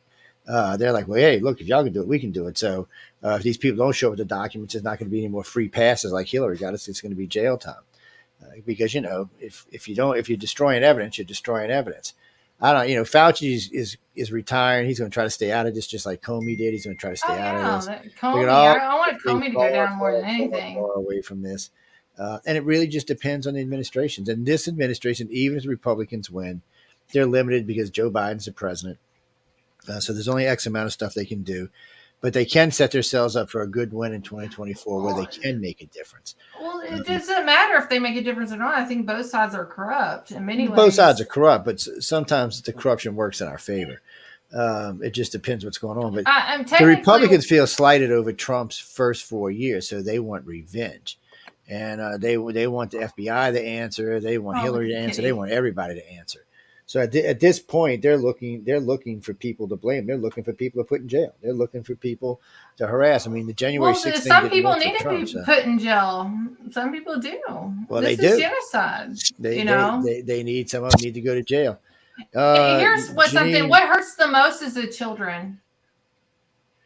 What do you mean, Janine? What about the vaccines? I know as many people got it as many people don't. You forget I live in the South, so about half of my friends got it, half my friends didn't. My family got it. The only thing I can tell you the difference is really and truly, you know, didn't matter which one took the vaccine, by the way, as far as who got long COVID. I've got friends on both sides that's got long COVID. The only real difference I've seen, like the very first time I got COVID, there was no vaccine. It like to killed my ass. I mean, it was 16 days of I never had anything like that. My 30-year-old son wouldn't even get off the freaking couch. He wouldn't even move. It was a horror story at best. I mean, it was what they talked about it being. Sorry to hear that. Yeah, it really sucked. But I survived it. Went and seen the doctors. Everybody survived it, even though most of us some of us that almost didn't make it. Still, everybody survived it. And then COVID seemed to get lighter. And I've had COVID twice since then. The last time was just, you know, basically sneezing, no fever, no nothing. But it was still, when I went and got tested, it was still COVID. So for me, each time has gotten a little easier. It's in my system now from 3 times. So I'm not as worried about it as other people would be. I have a question though. Where did the flu go? Actually, the flu's still around. I know a couple people got the flu. Yeah, there's a few people got it. You don't hear about it because COVID takes precedence for some reason. Well, you know what we hear about the flu? I'll tell you exactly what we hear about the flu. Go get your shot. Go get your shot. Go get your shot. Well, I do recommend the flu shot. I'm not a conspiracy theorist. If you all want to get the flu shot, get the flu shot. Get the pneumonia shot too, by the way. But you know what I've recognized, and I've actually vetted this myself with people that test positive for the flu also test positive for COVID. They have almost the same markers to both diseases. But the thing is even worse. I haven't had the COVID vaccine. I haven't had the flu vaccine. I've lived 56 years through 56 Same seasons, here. 56 seasons flu, and I have never ever gotten it or died from it. So I'm not same here. I'm bragging, people. Don't be bragging. No. I worked in healthcare. They try to make it mandatory at King's Daughters Medical Center for all health employees, even if you're not a nurse or not, if you worked administration, to get the flu. I've never got the flu vaccine. I use vitamins. I'm a herbal person. I fought cancer twice with herbal remedies. I did not take chemo or radiation. Like, I'm an herbal remedist, and you know, I did not take any of this stuff. And I was a proponent for COVID, even wearing the mask for 6 months. And then and my son is high risk, everybody. He was premature baby. He almost died. He's had lung issues all of his life. I was super scared in the beginning. Then after 6 months of this stuff, I'm like, something is not right. And I started researching because we were in lockdown. Couldn't go anywhere. What else am I going to do? What else am I going to do? So I started researching, and this is where I came from with this. Is something is not right. So, Jay, I'm glad that you may. Hopefully, you don't think I'm a conspiracy theorist. I am in some categories, but with this is just it's just so factual at this point. And I have not had a flu vaccine. We have one or two conspiracies on the network here or there. There's nothing wrong with conspiracies because sometimes they turn out to be garbage and sometimes they turn out to be true. I feel sorry for the guy that got so heated. Very well. Well, because of the profession he works in. So I know that very well. Being because he's a COVID reporter and the new job he's got has to do with those kind of things. Something like that could get him fired. So, it's just one of those things. Unfortunately, we live in money talks. World, in the old days. In the old days, you could have said whatever you wanted, nobody would have cared, even what job you want. But nowadays, I feel bad for him. He's bound. He's in bondage. Then I feel bad for him. Unfortunately, you got to make a living. That's why I own my own businesses, so I don't have to be putting up with other people's bullshit unless I want to. Wait. First off, we got a couple things real quick. So first, I want to know about the lightsaber. Well, we're getting ready to say that. So, Jazine Harlington from, am I saying this right? Auckland, New Zealand? Auckland, A-C-K-Land, New Zealand? How am I saying that? Auckland, okay. Auckland, New Zealand. Well, freaking New Zealand. What the hell? Y'all like the end of the world, man. The guy gonna cost you more to send a lightsaber than the damn thing is worth. No, he'll send it. It's no, they don't mind. It's good advertisement for them, and you'll be walking around in New Zealand. People will. Yeah, no, they're cool. Actually, we're going to give away Master Windows in a minute. Let me show you. It's right here. There it is, right there. That one's about. It was almost about 400. They're nice. These aren't the exact ones. That's pretty. I like that one. That's pretty. The handle is really good. Yeah. See there, Jay's good. Nice. So guys, y'all can get them. We're gonna give this one away in a few minutes. It's not a Moog sound, by the way, everybody. You can't. It's not a. It's actually quite complicated the way the sound was done, and only 2 people. They had more than 150 people write, and only 2 people got it right. So I had to give it to the closest person to the 25th one, and that was her. It's just interesting. No, the silver one I got here doesn't. No. The one you're thinking of the other one. No, this one next to me doesn't have any sounds on now. But it does have a fighting blade, so I can beat the crap out of it. So that means you got to make your own sounds with it. I just like it because it's got the real blade on it. Lightsaber battles in my town, by the way, when it goes night. Yeah, they're cool as hell. Well, you know what? I didn't even know they did that. I still remember I'm talking to the guy they got all these lightsabers on. Some of these things $1,000, $1,500. I'm like, wow. And I'm talking to the guy, and the girl says, "Well, what kind of blade you want on your new lightsaber?" I said, "What do you mean?" She said, "Well, this one's for show, and we have a fighting blade." I said, "What the hell are you talking about?" So she goes in this big spiel about all these fights. I'm like, "Really?" So that's how ignorant I was. And so she's let me put this one, and I said, "Good," because I might whack somebody in the head, or attack somebody in the hallway, or go after one of the dogs, or going after one of the kids or something. So they're great to have. It's a lot of fun. My stepdaughter went and bought one so she can fight with me in the hallways because I was attacking her as an ambusher, knocking on her door. "Hey, what you doing?" Yes. She's not gonna kill your fucking ass. She's not gonna kill your ass. Jessica. Well, no. Okay, Jessica. So, depending on how you look at COVID, it really is. No, these are not going to be on YouTube because YouTube's going to throw them off. So, look, you can get them on Facebook and any of our other regular places. Or if you don't want the video, you can still pick us up on SoundCloud and Podbean and all them and iTunes. None of them care. Yeah, none of. iTunes and iHeart are so much bigger. Podcasts now with my show. So we're on. I think last time I checked, I forgot who checked, but last time I checked, we were 175 different podcast sites. The reason is because originally we were on like 50 or 60, and then like Podbean, when all of a sudden they put you on 10 more. And then SoundCloud decided to do the same thing. Well, Spreaker also decided to do the same thing. Some of the other ones were on, some of the other groups were on do the same thing. So they added another 100 just by adding 10 or 12 more here and there. And when I go to looking at it, it's all over the place. And then we're part of the Google. So Google, about 10 years ago, asked me if I'd put all my archives on their site.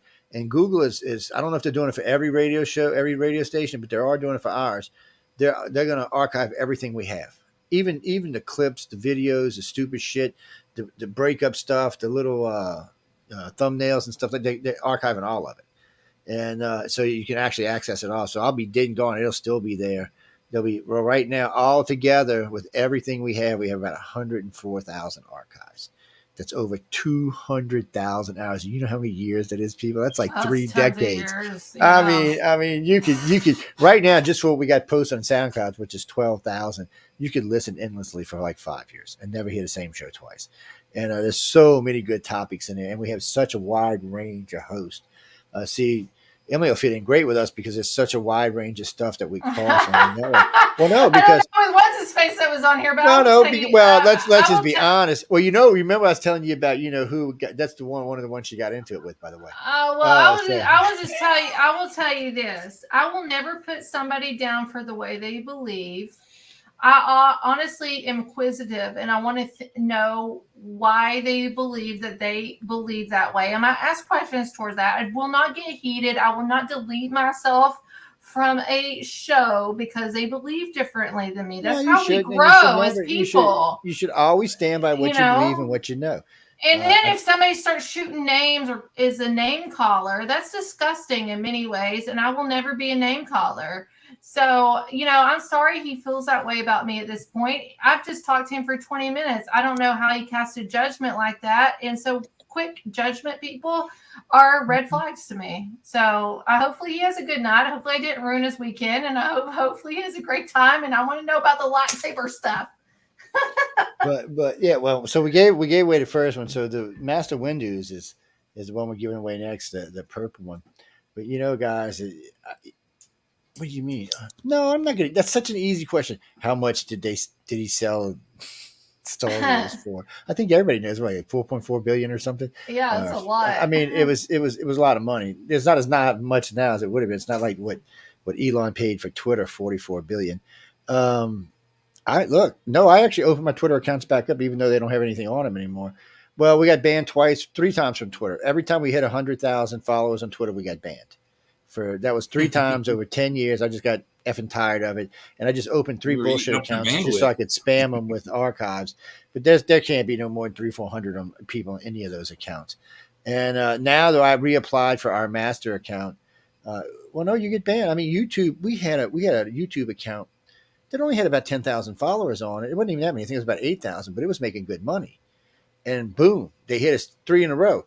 And they said, oh, well, your live feed is carrying certain types of material. I said, no, you're the one that keeps turning on the damn thing. They kept turning on the automatic, I kept turning it off on my player, so it wouldn't automatically just go play whatever. And it kept turning itself on. And then they would just randomly play shit that was definitely copyrighted. And I wrote to him like 5 times about this. I said, you need to fix this, or I just need to take it off. Oh yeah, we got to fix. And then we do it again. So if I wasn't sitting next to it and it flipped out, it would just play whatever was randomly around. Like right now, the one behind me over here, which y'all can't see. If I don't turn it where it's got to be, it goes to some religious channel every time. Jesus is telling you something. Jesus is saying, Joe, come over. So they're like, no, Jesus don't want me around. Jesus said, Joe, you keep your distance, buddy. He's already mad at me because I call him an astronaut all the time. So. Oh well, I can see where you can get that in many ways. Well, people tell me all the time. Oh, well, I said, look. I said, y'all are going on something that was written by people ancient times ago. I don't date a Baptist. And the reason why I get them so upset because I keep telling them that Jesus is a hybrid. When I tell them Jesus is a hybrid, they freaking spaz out over it. It's like he's spirit and he's human. He's a hybrid. The Nephilim, all that stuff. But that's a whole other topic. Go ahead. I'm sorry. Well, even if you tell like a Catholic that Jesus was Jewish, they don't believe it. It's true. Yeah, I know they don't believe it. And then also I don't date a Baptist because I believe in speaking in tongues and edifying the spirit that way. And I don't date Baptists. Go ahead. Well, I was raised Catholic is what I was raised. I was raised Catholic. I was raised Baptist. And then one day I woke up and said, y'all are getting crazy and I'm not going to kneel, sit, stand the rest of my life. And then a good friend of mine was Baptist, Southern Baptist. And he said his dad was in his church. His dad did all the music and his dad's best friend was the preacher. It was a big church and they had a school to it and everything. I said, man, I'm kind of tired of church. He said, no, come on. And it was a lot of fun. I even got rebaptized, the whole 9 yards. And then my dad died when I was 16. And I told the whole bunch of them to go do whatever. Sorry. Got into the dark arts for, I don't know, 2 or 3 years. Realized that, devil worship was not in for me. It was just kind of reverse stupidity is what it was. So I said, let's go look at something else. And ran across Aleister Crowley's great-great-grandson. Didn't know who he was. So he introduced me to Marie Laveau's great-great-grandson. And so I got to spend some time with them. And then I met my wife, who was studying with Gavin and Yvonne, which was Wiccan, actually, out of Connecticut. So we were deep into this for a long time. And then I realized I even designed our own things. I was reading from the bottom of the teacup. I was making pretty decent money out of it, too. And then I realized one day that I didn't need any of that to know someone's future or something that was going on in their life immediately. It was a really strange thing. It was like an awakening. I don't know how to explain it. It was just a weird thing. And then I come from a family of gifted people, so it wasn't like, telepathy wasn't something new to us. When I was a kid, my mom always knew what I was up to. She always knew what I was at. Anybody who knocked on the door, rang the bell, or called on the phone, they immediately knew who it was. It was not, even if it was somebody that like selling books. Oh, somebody out there selling encyclopedias. I think his name's James. I'm like, really? Really, Graham? How do you know that? You're just looking at him like, And then my mom would tell me, oh, you had such and such doing such and such with such and such. I'm like, Mom, that's impossible. There's no way you could possibly, because nobody was going to tell her. It would just freak me out. So after a while, you just get kind of used to that shit. Well, after spending all that time being pissed off at the whole world and into all these different arts, I realized, I said, well, this is a true gift. And now what's really interesting for me is because a lot of these people, I gave them 10-year forecasts of their lives. Well, it's been now 12 years. So I've got to see the whole thing develop out and how accurate I really was, which was freaky. It's still freaky. When you know facts, and you study that, I see you a message right now. We don't need to talk about it right now, but that's a conspiracy. Okay. That's the conspiracy in me that I sent you, Joe. That's the conspiracy. Yeah. What do you mean, Kimberly? Wait, hold on, Kimberly. So, Kimberly, you're Kentucky girl too. That's cool. I'm Kentucky. I know lots of people from Kentucky. Big Blue Nation. Go Wildcats. Okay. It's probably too much for this show because we got about 14 minutes left. But for me to explain what I believe in and how I believe is mostly very complicated. Let me put it this way. I believe the universe itself is sentient and it creates life, because we know for a fact that by creating nebulas, it creates stars, it creates planets, it creates worlds, which creates life like us. So instead of believing that God put us here in a physical way, maybe just more like some super being, maybe God created the universe and the universe kind of took it from that place forward. And maybe we're just a universe made broken off into little pieces, made manifest, trying to figure its own self out. So it gets a little more complicated. And then when people always ask me about reincarnation, I said, well, we know the multiverse exists now. Why the hell would we want reincarnation? We exist in every time and place all across the cosmos and universe. There's 100 million trillion of us. And when we all die, we all just snap back to one being, and we've learned every lesson we possibly could in one lifetime. So it gets way complicated. That's what I'm saying, people. I know she's like, I wish I wouldn't have asked you that. She goes, I wish I wouldn't have asked you that. And I want Jay to talk, because Jay's being really super quiet. I want Jay to talk. Because Jay's scary when he's quiet. He hosts with Jeffrey Pritchard. I want to throw this in here real quick, and Jay can talk, and then if you want to close, I don't know what you all do, but time, space, and matter, that's the scientific point of view, and this is how I come from it. In the beginning, that's time. God created the heavens, that's space, and the earth, matter. So God is above the universe. The universe cannot give you the answers that you seek. That's my opinion and my belief. But you see, that would be incorrect, because we know God would have had to create the multiverse, which is not the universe.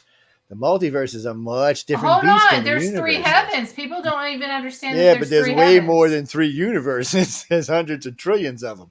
Right now, I want you to give me the proof on that, Joe. Okay, so right now, not right now. Hold on, we gotta close. Hold on, let me talk. Hold on, I want you right now. I want you to send it to me so I can study this. So right now, we know that probably about 100 exist. That's about we've been able to reach out. How do we know that? Because we've bumped into them. We bumped into them. What are they called? They're called universes. We're bumping into them. So what's going on I don't even believe originally when we looked at the universe, it's not NASA. NASA is a bunch of morons. Look, I've been preaching this. I've been preaching this for 25 years. You want to see us getting to change the world? But listen. If you want to see us change the world, and you want to see us get out and make things different and really make a difference, privatize space, and that's what we've done. And now we are everywhere. I don't believe in space, though. Well, space is real. We know it's there. We got 5 billion satellites. There's a firmament, and there's a testimony you can tell about the firmament, and that's a whole other story. Yes, but we now know. We can see planets all over the place. I don't think those planets exist. Yes, those planets actually exist. We actually get physical data from those planets. So what's happened is, and I understand what you're saying, because when I was raised, we were raised to believe in that the physical matter was here. But the real, only the physical matter was here, and everything else was a non-physical matter. But now we know that's not true. Unfortunately for religion and the Bible and God, we now can prove physical matter exists in the known universe. Well, my testimony deals with the Bermuda Triangle, and that's a whole other thing. Well, so the aliens visit the Bermuda. No, waters. The firmament separates the waters above by the waters below. Like, this is a whole other thing. But let me ask you a question. Why would God limit himself to a bunch of back-ass morons living on a backwards planet on a spiral arm of a nowhere galaxy? Answer me that. So you're limiting the creator. That's a bad thing to do. Don't limit the creator. Because I haven't even talked about the sons of God and where they come from. And the daughters of I don't think that. I think there's land above the beyond the Arctic wall. Well, I think we're all in the same sphere. It'd be hard to do. It would just be hard to do because something would collapse on something sooner or later because of the way things move. We are collapsing. But we have collapsed. We've had many resets. We had giants here. Everything used to be super huge. Jesse wants me to send the Grays to visit you. No, Jesse, that's just wrong. That's wrong. That's wrong. Well, if you want to, wait. She goes. Yeah, they'll take you for a ride in a spaceship, and then you can tell them space don't exist. Well, it depends. There are 5 different species of Grays, so there's ones that are good and ones that are bad. We got a bad audience sometimes. They're an evil bunch. I don't care. I like the audience. They're a great audience. They're great. They're just evil sometimes. It just bothers me that the guy that was on here was so upset. So hopefully people get upset. You can't look. If I had $1 every time I upset someone, I could retire a decade. Same here too. It's one of them things. What's that, Michael? Mike, I'm sorry. Who? Yahweh. No, we're not getting into all the different guys. We're not getting into all the different guys. We're not going. We're not going there. There's too many of them. So Jay, really quick, I want to know where the noise came from the lightsaber. I said Moog. Oh, okay. Yeah, it's not a Moog. So did you get someone with an answer, right, Joe? Yeah, we did. Yeah, we've already announced who got it. The hum. I'll get my lightsaber out. So the hum. That when it's on. Well, I call it the startup. That's what I call it, the startup. Just standard hum is from the motors of idling projectors, and then that part, the oscillating noise, is from an unshielded microphone that was waved in front of a television tube. Wow. And those both created by Ben Burt while he was trying to make sounds for Chewbacca and R2-D2, and then they gave him pictures of Ralph McQuarrie's lightsaber duel, and he was intrigued by that, so he put R2 and Chewbacca's sounds to the side, and he started working with some of the equipment he had, and he had a projector humming, and he was holding a microphone for whatever reason, I guess to record things, and he walked by a television, and it made that boom, boom, boom sound. And he was like, well, that's it right there. So the humming sound of just the lightsaber on is a idling projector that did no movies going through it, just the projector's on. And the whoosh sound is the microphone being waved in front of a television. Waved in front of it. That's amazing. When life was simple. I think they almost had every one of his sounds, except for like Chewbacca, are sort of a mechanical sound. The lasers from the X-wings, when Luke shoots his X-wing at the Death Star, that's a very simple noise. You know how he made that? How did he make that? He went up to a telephone pole that had one of those metal guide wires that held the pole from falling over, and he hit it with a socket wrench, and then he had a socket that he used like a slide on a slide guitar, and he hit the and he made the laser sound by hitting a guide wire to a telephone pole.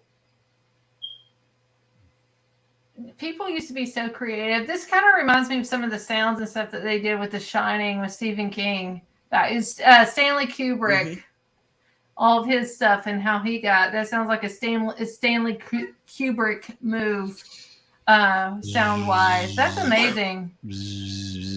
I was doing a Moog synthesizer, so and it was much simpler than that.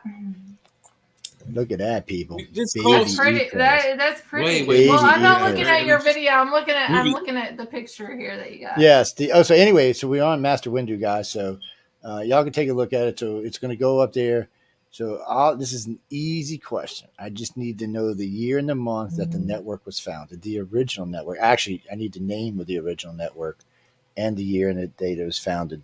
This network here. It's been around for a while now, so you're gonna have to do a little digging to find out. But I want to say 1992 is what I want to say. Oh no, I'm not that old, damn. But 1998. That's close. But we can't give it away. 1999. We can't give it away. That's the year I graduated high school. I'm giving it away because this is kind of tough. I'm going to give you at least wait, what, Crystal? Yes? No. Oh no. Mm-hmm. So yes, I was in the Navy. And yes, I do have advanced degrees in avionics, electronics, and yes, I do have a bachelor's that goes with it. But the Navy was a very interesting thing because when I would talk to pilots, I had no interest in UFOs or any alien shit when I was in the service. So when I joined, I didn't know anything about it. I had never really talked to anybody about it. I heard it's like the report of like the Pascagoula stuff and things like that. But so I'm in the Navy. I'm 18, having a great time, great shape. And just having a good old time. And then pilots come in one afternoon. So we had about 14 pilots in the house at one time, in the pilot house at one time. And they start talking about all the shit they see. So I'm like, what are you talking about? And they're talking about, oh, no, we don't know what it is. It doesn't show up radar. It shadows our planes and blah, blah, blah, blah, blah, blah. So then I get carrier duty. So I'm on the Nimitz. So I'm asking these pilots, oh, yeah, we see this shit all the time. I'm like, what do you mean? What? And nobody cares? I mean, what the hell's going on here? Nobody cares? And they said, well, we can report it, but it doesn't matter because we don't have anything that can mess with it. We've just learned to live with it. So even then, though, I was like, so it didn't make any sense. And when I got out of the service, I started meeting people who were just coming up to me out of the blue and for no reason telling me about experience with extraterrestrials. I was like, what? What are you, crazy? You need drugs? What are you? Because, what did I know? I was, 21, 22 years old. I'm looking at these people like I'm thinking about my career, where I'm going in the world.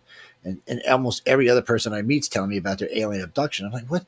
It was almost like somebody had put a tag on my back, come talk to this asshole. And I was, and then it was just weird. And it just kept happening and happening and happening. And after about 2 years of it, and some of these people who were coming up to me were, just one particular lady, she had a huge dental firm. She was, young, attractive, had a lot at stake if this came out. Another one of them was a politician down here. She had children. Her husband owned a big business. Any of this would have leaked. It would have ruined their careers. I'm thinking, why? You don't know me from Jack. Why would you tell me this? Why would you come up and tell me that, aliens came and took you or did this, that, or the other thing? It just didn't make any sense. I couldn't understand why. So after about 2 years of people telling me that, I started looking into it. And the more I looked into it, the more I was like, what the hell? And the more I looked into it, it was like, what the hell? The more shit we found, the more things we found with the government, the more things we found without the government. And come right down to it, the government don't know jack. That's why they went public. They're hoping somebody else will tell them something. They don't know jack. There's only probably a handful of people in the world that actually have any idea what's going on. And the government ain't one of them, unfortunately for us. They need to know, but I guess, it's not going to happen. And what do you mean, Men in Black? Men in Black are the best way to describe them. We're not even a country. We are a U.S. corporation. We're a U.S. corporation. All right, we are a corporation. The United States of America does not exist. Yeah, we are the United States of Elon Musk. We left the British to only be sold back to them, and that's what happened. We got to get rid of the business aspect and get us to a republic of the people. And that's my 2 cents on it. Now we use the British to clean one shoe and the Canadians to clean the other shoe. I that. That's true. That's what we are. Without us, they're nothing. They're nobody. Matter of fact, any of the alliance, none of the Europeans, Australians, Brits, it doesn't matter who they are, even the Indians, without the United States backing them, they're squat in the real world. Well, we know Canada's hurting from that pipeline, so Canada needs to get rid of pink shorts, and life will be much better for them. Mr. Pink Shorts needs to go. Yes, Janice. Trudeau. Yeah, because Trudeau? Janice wants to know why I call him Pink Shorts all the time, because there's a picture of him in these little tight, hot pink shorts and his little pink shirt. It was a cancer awareness month still, but he's in these little hot pink shorts, and I'm thinking, dude, really? You're the leader of your country. You're running around in these things, and I couldn't help it. I was laughing. And then just recently, he posed nude with his flag. See, in this country, we'd have burned your ass for that. We'd have been like, did you put your body parts on our flag? No, you're going to burn, buddy. You're going to burn. There's rumor, and I know some people in some government agencies that it's like this person told me, I almost say I 90% believe her when she said that there's rumor that he has sexual relations with Zelensky. I would hope so, but I don't think Zelensky's major rumor. I would think Zelensky wouldn't be that. I don't know. I think Zelensky puts his pot in many places. Yeah, but Trudeau's going to want somebody who takes baths from time to time. But if anybody was going to be bi, I would believe Zelensky over Trudeau first of all. Yeah. Well, what gets me about Zelensky is he was an actor before he was a president. So we don't really know what's really real with this guy. He's Ukraine's Ronald Reagan, huh? Yeah, he is. That's what he is. He's Ukraine's Ronald Reagan. But... Oh, well, guess who owned him in his acting? It was the guy that was over Burisma. Oh, I have it on my website, the Ukraine report. That figures. The Ukrainians, I don't know, sooner or later, if the Republicans get in office, if the Republicans get in office, we may learn about a lot of stuff that went on in Ukraine, a lot of stuff that went on with Joe Biden, or I should say Hunter Biden, which leads to Joe Biden. But we're not going to learn any of that if they don't take the House. That's what, for me, it's not so much about anything else that's going on. I mean, my life is mostly stable right now. So Ihor Klomowski. He's a private bank owner. He's the top 20 richest bankers of the world. He owned, my first post on this was March 5th, 2022. How did a comedian and actor rise from entertainment to be the position of the president of Ukraine? I'll do my best to keep this short and simple because this is many years of corruption and a lot of information. Let's not forget the part he played in the first impeachment of President Trump, too. Remember the first impeachment trial? Zelensky, those audio clips were released. It was Zelensky. Zelensky is Jewish, first and foremost, and I'm not anti-Semitic. There's two Jewish lines here. We got the Jewish line that goes to Jacob, and then we got the European Jewish line that's a counterfeit of that. So he was an actor, comedian, founded in Kvartal 95. I think I said that right. 95 studio. This is 1997. He starred in a show called Servant of the People. This show aired for 3 years. Zelensky played the role of president of Ukraine. Who owned the show? Ihor Klomowski owned it, and he's also the owner of the private bank. Ihor is ranked one of the top 20 richest bankers of the world. Ihor funds all of Zelensky's private security to this day, his attorneys, and vehicles. Who is Ihor Zelensky? That's the next question. Owner of private bank, one of the richest men in the world. He was the controlling interest in Burisma. Hunter Biden was placed on Burisma in 2014 when Zelensky and all this stuff happened. Top prosecutor at the time was Viktor Shokin, and he was investigating Burisma. Joe Biden in 2016 bragged, and this is on video, I have it on my website, how he bribed Ukraine to fire Viktor Shokin for $1 billion.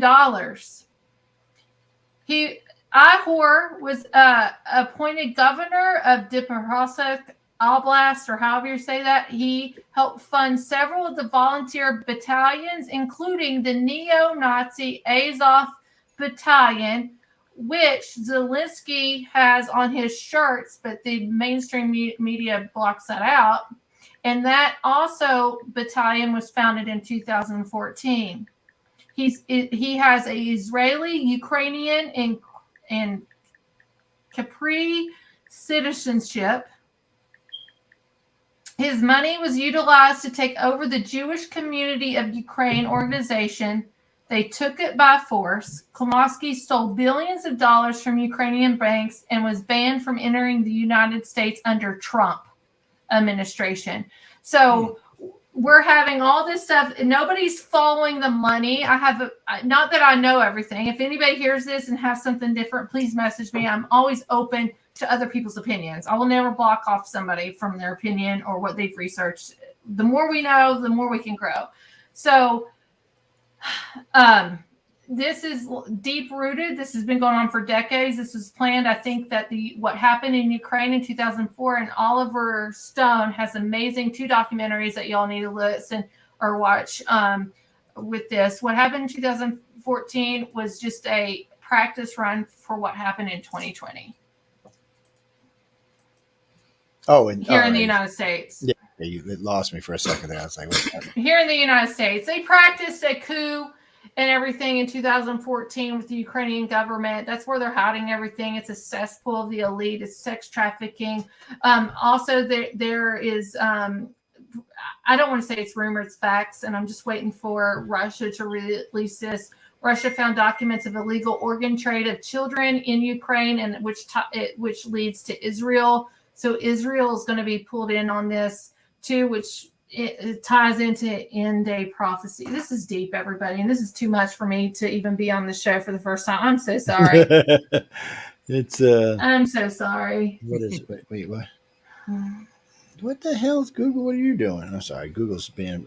Oh, all right. It's taking me to the wrong website. I'm sorry, Jay. Thank you for hanging in there. And I don't know if you want to say anything about me, you can go right ahead. I appreciate you being patient and kind. And if you have any opposing arguments or anything, believe me, I give you the floor to say those things, and I will take them down, and I will take note, and I will look to see why you believe what you believe in. Joe, I don't care about you. That's right. Kidding. I'm the mean one anyway. Jay's the sweet one. It's no, we're getting ready to roll out of here in a couple of seconds. No, I had fun with y'all tonight. It's we'll talk about some other stuff in the near future here, but that's Emily, guys. Emily, properly introduce yourself. Tell them where they get what you do, where they can find you and stuff. Right now, we're gonna bring her over on the network, but I'm gonna let her introduce herself properly and tell her what you can find. Real quick, I don't like throwing this out there, but I also feel like I have to throw this out to here to have some validation. I'm Emily Minshouse. I have 3 bachelor's degrees, 2 masters, 2 minors. Degrees are in Christian education, master's Christian education, minor in theology, bachelor's in accounting and finance, bachelor's in business. Minor in Gilded America history, and then a master's in teaching elementary education. And I worked really hard all of my life. I study a lot. I read a lot. My mom's also come from a lineage of teachers and instructors. I have a show called What the Frick Live every week. I've had that around for almost 5 years. Lost everything in 2021. Took a 9-month break. Came back in June. We're live every Wednesday and Friday night, 9 p.m. And that's a genre of all kinds of things that make you think, what the frick? It's not government. But I do have a podcast exclusive show called What the Frick Live, the B System, or the BS. And I interview a lot of whistleblowers in the government that I trust and know that they're telling me the truth. And that's what I do. Can you. And I have a website, emilyminshouse.org. Yeah, so sometimes give them the website so they can actually find your website. Don't be shy, guys. Go visit, tell her hi, say what's up. And don't be shy in your comments or you have questions or anything like that. Like I don't get mad when somebody opposes me. I just want to hear them out and understand what they're coming from. And you know, I'm not always right. I'm human. So. What is okay? I gotta go read a 5-mile-long email here in a minute. Sorry. Oh man, it's always strange when we're moving people around. You mean the Master Windu thing? No, y'all can just look at it and we'll give it away tomorrow. Yes, on the Gray Zone, I'll give it away. Actually, no, it won't be on the Gray Zone tomorrow. That's right, we are off. I forgot we were on holiday break. Yes, I know. I've been getting a lot of emails when we're coming back with the Gray Zone. Michelle and I on holiday break. She's busy. She's got a busy TV schedule. She's taking babysitting the station. Well, she's the manager now, so she's running the station. And who sent that? No. Just, in the end, Michelle always gets to say who comes and goes. I don't take responsibility away from my manager. Why have a freaking manager if I'm gonna do that? That's just a waste of time. Why, Dean? Are you trying to get a show? You need to write to Michelle DeRoche. Okay. No, because don't forget to well, no, Emily and I have been talking on and off for a couple of weeks now. So I've been wanting to get her on to come talk with us, let her open up, get relaxed. I wanted to see if she'd get relaxed with everybody. Yeah, it's when you bring new people on, you want to see how comfortable they are. Well, because for y'all listeners, or you all listeners, sorry, my coon ass coming out at me. For you listeners, it's much better when our hosts are relaxed and comfortable with what they're saying. Yeah, because then you believe it more, but you also listen better. You're like, oh yeah, okay, they feel they're confident in what they're saying, they're comfortable in what they're saying. Well, you're not going to always agree. Look, I've been doing radio for 25 years, and on and off, I have pissed off a lot of people. I made a lot of friends, but I've pissed off a lot of people at the same. I've had people call me and say, "I'm gonna fly down to New Orleans and step on your neck." I'm like, "Really? Well, come on down. I'll give you my address." Yes, y'all forget I was special forces when I was in the Navy. So yeah, come on down and visit. We'll have a little chit chat, and then I'll feed you to the gators. But I keep saying this. I'm sorry. I don't mean to ask this. What was his name? What was his name again? Michael. Mike. Well, I've had some red flags with some Mikes, but I you know, what is it? Angley. Michael Angley is what Jay just. Yeah, that's what Jay just said. But Michael okay. Christian, to all y'all wonderful people sending me messages. No, we're getting ready to get out of here. If you would like a set of the anthology, hold on, let me grab it real quick. Let's see. If you would like, this is the last 3 years of winners for Writers of the Future. This is where when I disappear in April, this is where I'm at. I'm out in Los Angeles working press for Writers of the Future. So this is their last three. This is the last book, book 38. Let's see the little mammoth on there. I got my finger in the way. Hold on. And okay, there's a little mammoth. See, look, there you go. That's the last book. There's 12 stories in here, 12 pieces of artwork. So sometimes they include a few more. They might be 14. So what you do is everybody writes in every year. These are blind judged, and they're judged by some of the best writers in the country and illustrators. These are people who have movies like Ender's Game or some of the Caribbean Pirates, Dune, stuff like that.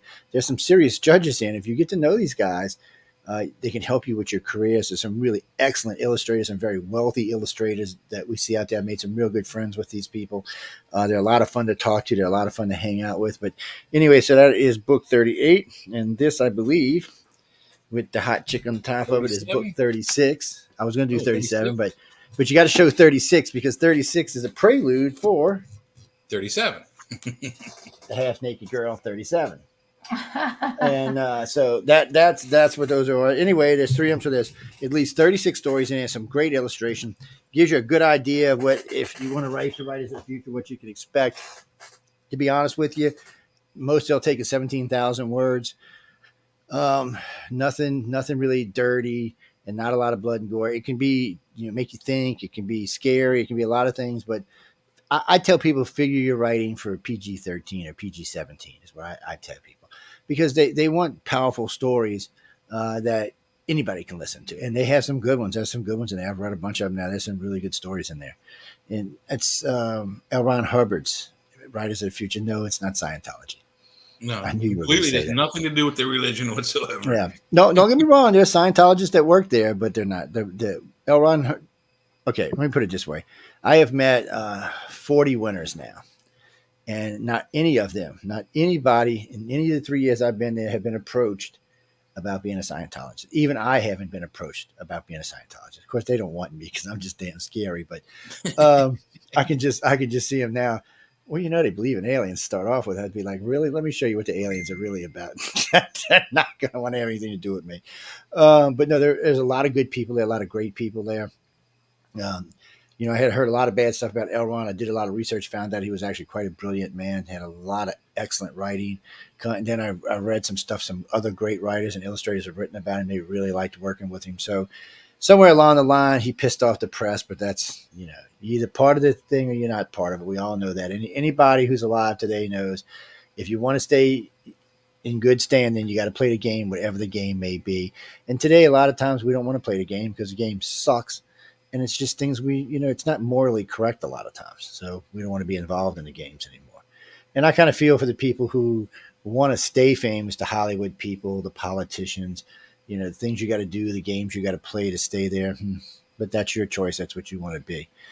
Personally, that's just not my lifestyle. I enjoy my life, people. Yeah, I do. I have a lot of fun. I travel a lot. I get in a lot of mischief. I'm constantly harassing people. Lightsabers. Yes, play with lightsabers, give them away, harass new hosts and people like that. I just have a good time in general all the way around. I just feel bad that guy got so mad. Well, on some stuff, people are going to get upset. I mean, when we do radio, we've got a couple of hosts on here to get themselves. I mean, I get upset too, but it's not that I would ever degrade someone for what there's a reason behind why we're adults now. I'm 42 years old. Everybody, I'm giving my age out. There just comes a time where you just don't box somebody out or call them names and stuff. And I'm a recovery from abuse, narcissistic abuse. I've gone to therapy, emotional, mental. Name calling was one of the big, huge things that he did with me, called me every name in the book. And when somebody does that to someone, it's not nice. Especially, I've never met that guy ever. And obviously he has other issues. And I feel bad that maybe I possibly triggered him in many ways, but I'm 42. I can sit down and have an adult conversation with somebody without name calling and figure out why they believe it. It only helps me in the long run. I'm not always right. Well, no, nobody's ever always right. Well, everybody except for me, that is. But I don't get that hot-headed. I don't get that. I mean, if you ever hear me say that I was wrong about something, write it down, because in the future I will deny it. That's right. That's right. Deny, man. I don't deny. I will tell you if I'm wrong. I will tell you if I'm wrong. And I'm not a name caller. I don't categorize people. I don't do any of that. And I feel bad that he went to that level. So hopefully he can work on himself. Hopefully maybe in the next meeting it might be different. I don't know. Who knows? But anyway, guys and girls, we got to get out of here. We're about 15 minutes over. Sorry. No, you're fine. We run over all the time. Only time we worry about is when there's a show following us. Who follows us tonight is Spaced Out Radio. I love Spaced Out Radio. Okay. Yes, Scott's on the network. He's part of the network. Love him. He's our coast to coast is what Scott is. But on Fridays he runs late because there used to be a new age show that used to follow us. Kathy used to have it, but the manager had a problem with her, so she don't follow us no more. But anyway, so it gives us an hour. I haven't really filled it. Because Scott usually comes on at 11, but we just run over. And there is some perks to being an owner of a network. We can run over sometimes. So the only person that doesn't appreciate it is Michelle when I run over into her show. She's like, Joe, come on, I got guests. I'm like, come on, man, it's my damn network. I can run over. No, you can't run over. I'm like, yes, I can. Anyway, them arguments never go well. But guys and girls, I want to thank everybody. Jay, it's always great having you. Jay's on Friday night with Church of Mavis. Y'all come be hanging out with him. I'm here on Wednesdays with UFO Undercover. Y'all can find me. I know we're on a lot of AM and FM stations now, so you can find us there. We're all over the place when it comes to the internet. I mean, the show is 20 years old. I was hosting Wake Up USA before that, but it's 20 years old now, so it's everywhere. So it's not real hard to find. I'm here on Friday nights, getting into some kind of trouble all the time. Most of the time, right now it's election stuff. That's what we're mostly talking about. Then we'll revert back to news and stuff in between the news, whatever happens to be going on. Sometimes I'm here on Saturday with Michelle DeRoche with the Gray Zone. And Mondays we're not doing the paranormal show Monday right now. Eventually we will bring it back, but not right now. Monday's got a really good lineup. There's no reason to screw with something that works. Tuesday we've changed a little bit, so we're going to have an opening slot somewhere on Tuesday. Wednesday, nobody can afford to be on Wednesday. No, I mean the cheapest slot on Wednesday is $2,500. That's the cheapest slot there is. Put it this way. If you follow Michelle, I'm going to do between 2 and 4 million listeners on UFO Undercover. Michelle's going to do between 2 and 3. So that exposes your show to a potential of 7 million listeners. We're not giving you that for free, people. I love y'all, but it's not going to happen. And then Thursday is a pretty solid night too. There's at least 4 million listeners on Thursday, so those are Fridays different. Jeffrey does about 1 million. This one does about 2, so there's about 3 on Fridays. Saturday, the Gray Zone's second largest audience on the network.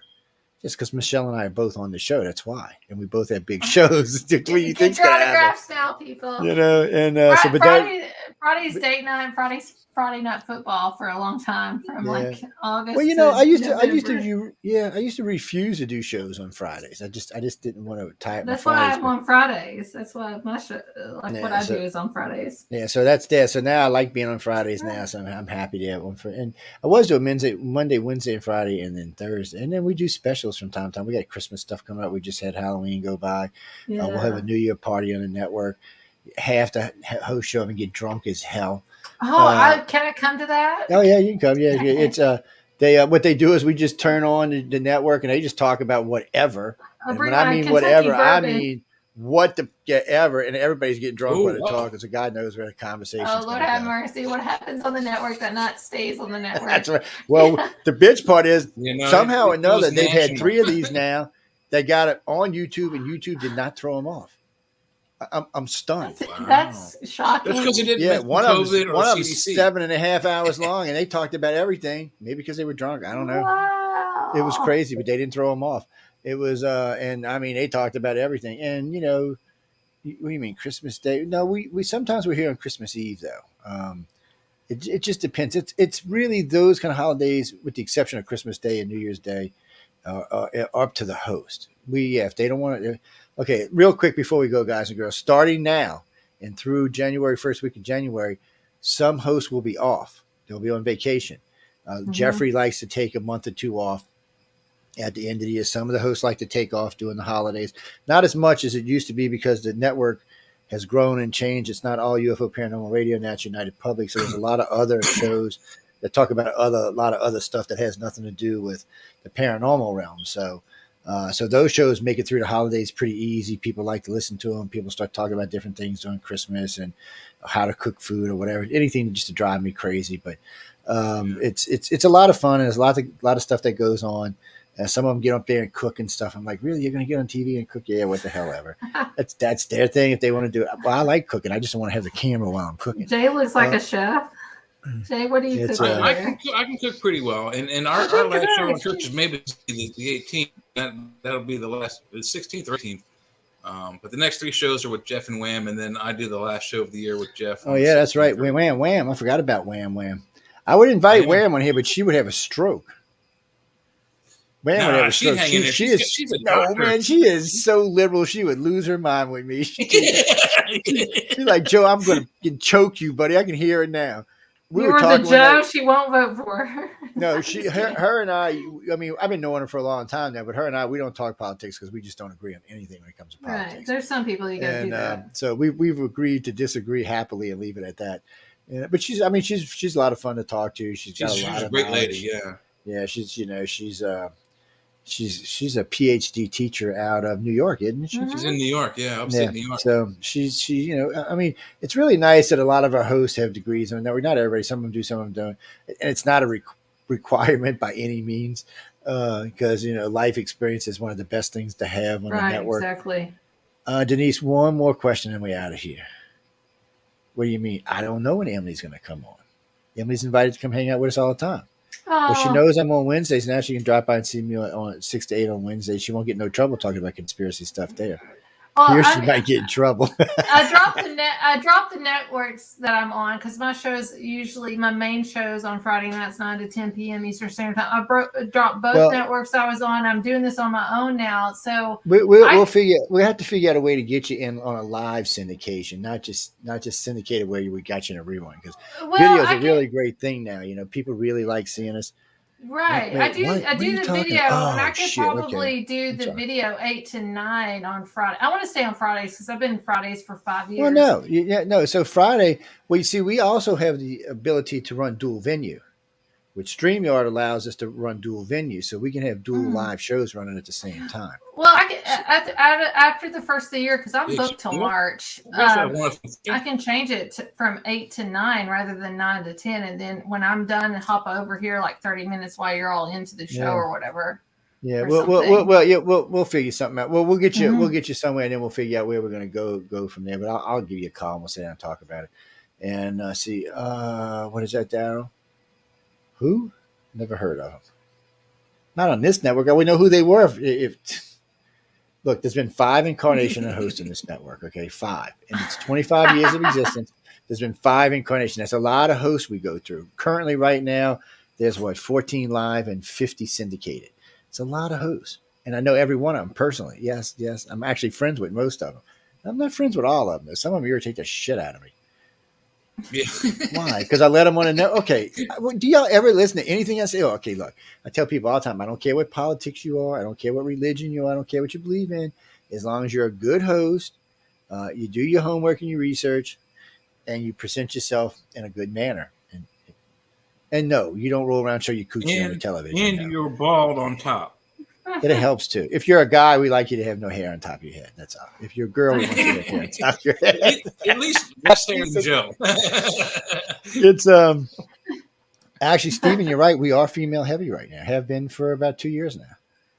It goes back and forth. It has more to do with talent than it does sex. It does really go back and forth. It doesn't really matter for us. It's really more about the talent coming in at the time. So we're not particularly looking. We are looking for like a female or two for the political show just to balance out the roughness of the boys. But as far as other shows go, no, we bring them in. You know, they just that's how they come in, and then they get put in wherever they're going to get put, and that's where they're at right now. And we probably, and matter of fact, the next 2 or 3 hosts we're looking at are all female.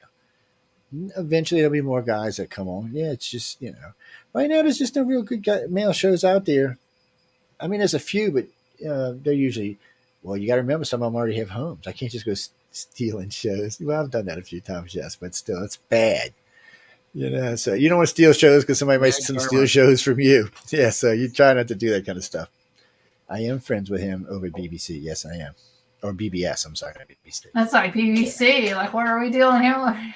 That's what I'm saying. Wait! Before we go, who knows about this? Before we go, let me see. So this network, where the hell is this? So these people want me to come join their network. Okay, it's the Now Network. So they sent me a request to come over. They've got 236. They're in 236 million homes in 83 countries. Satellite television, TV. So they sent me all this spew, and then when I answered them back, I got this. I got blessings. April with Now Network. Here are some exciting things designed to air your ministry. I didn't know I had a ministry. Well, this is a ministry. 236 million homes in 83 countries and cable satellite, reaching millions of souls for Jesus. Okay, well, I mean, if you want to put me on and say that, that's fine. I mean, I just don't know why you want to lie to your listeners and viewers. I mean, we do have some. I clicked on it. I know tons of. They got Perry Stone on there. Well, Kenneth Copeland's crazy. Yeah. Well, they invited us on. We keep getting. See, it's weird for us because in the old days it was hard for me to get on anything, and now because we've been around so long and we have so much material, everybody asks us to come on. I got a nice website. I'll tell you that. Yeah, Joyce Meyer's on here too, which I don't listen to much of her anymore. I mean, we just recently, Cherry Television just picked us up. Cherry Radio Network just picked us up too. And what's nice about all these new networks, they get on, they feature us because we have so many shows. I would respond back. I would talk to them. This looks. I got nice. It. Yeah, it's on the thing. So I mean, I guess we'll we'll probably set up a conversation and see what's going on and what they're looking for and what we're looking for. Mike Murdoch's on there, if I don't know if people know that. Billy Graham, Franklin Graham, Perry Stone, Jonathan Cahn, if he's on that would be freaking amazing. That's the minister I listen to a lot. I read every single one of his books that he's had. Juanita Bottom's on there. I know I grew up in the church, everybody, and I went to seminary college, so I know some of these people. Not all of them are good. I'll just tell you that. Kenneth Copeland, the jet guy that owns all the planes and stuff, he is not the same guy that I used to study back in my Bible college days. Something happened with him. Well, something happens with a lot of these after a while. I don't know, maybe too much money, too much power. Joel Osteen's another one too. Like he's like that group. But anyway, guys and girls, I want to thank everyone. Emily, first I want to thank you for hanging out with us. Guys and girls, I want to thank everyone for tuning in to us tonight. I know we went over 2 tonight. I don't see what our finals are yet, but I know we went over 2 tonight, so I get on with that. Thank you. So I did say if you knew when the station was, okay, so what I did was yes. It was the station itself started in 2020. I started in 1998. But the station started in 2020, and it did start in January, 2 days after my birthday. So you got it right. So you're going to get Master Windu Sword. It's nice to see someone from the U.S. winning. Yes, I know. Phoenix, Arizona. That's just such an easy one. I know, huh? Well, we had somebody win, not this, but we had somebody win some books from Scottsdale and from Sedona. Yeah, we got a good listening base in Arizona. Yeah.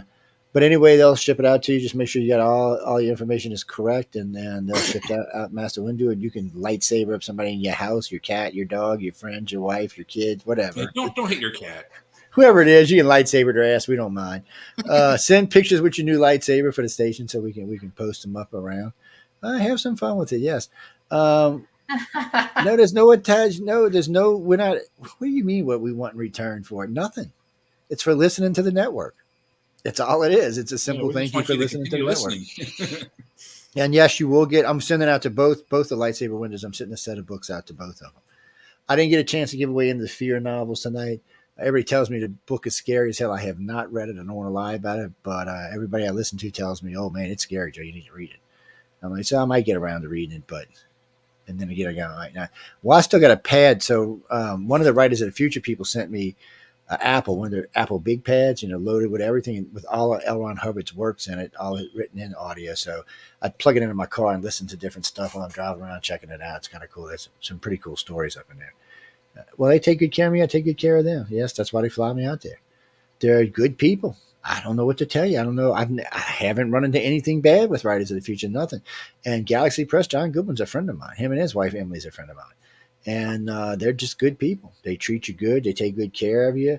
They go out of their way to take care of all these winners. They fly them all in on their ticket. The only thing the winners have to pay for is their tuxedo rental and any food above what the hotel's paying for. I mean, Jesus. I mean, do you realize they had people coming in from Australia, from New Zealand, from the UK, from Spain. They flew all these people in on their ticket and put them up at the Roosevelt Hotel on Hollywood Boulevard. And it's funded for forever by L. Ron Hubbard. And yes, and it is funded forever. And then on top of that, I mean, you get to meet all these famous people. I know. You know why I got into this? The guy asked me to be on my network, and I told him it was full of shit. He was a liar, and I didn't believe him. I said, I don't believe in it. I said, nobody does anything like that anymore without getting something in return. And I said, blind judge, and that's just a joke. Well, he said, you know what? Because I was being an ass. I put him on a network, and I was being an ass. He said, well, I'm going to fly you down. You come see for yourself. And it was right after the end of COVID, so there was 2 sets of winners there. And it was a lot of work, but it was a blast, and it was exactly what they told me it was. None of the judges, all the judges, it was blind judge completely. And when they get the stories, it's just got a number on it and nothing else. They don't know what sex you are. They don't know what color you are. They don't know anything. They just got your story. That's it. Yeah, it's cool. I mean, and you have complete access to the top artists, the top authors, the top writers, and the top illustrators in this country at your fingertips the entire week you're there. And you know what? They answer questions. They work with you, and they will help you in any way they can. I was amazed, and some of them will even give you a job afterwards. I was amazed. I really thought it was going to be a bunch of bullshit. I really did. I thought I was going to be just disappointed when I got there, and I wasn't. Most of the time when I get invited to stuff like this, I end up being disappointed. So in this case, I wasn't.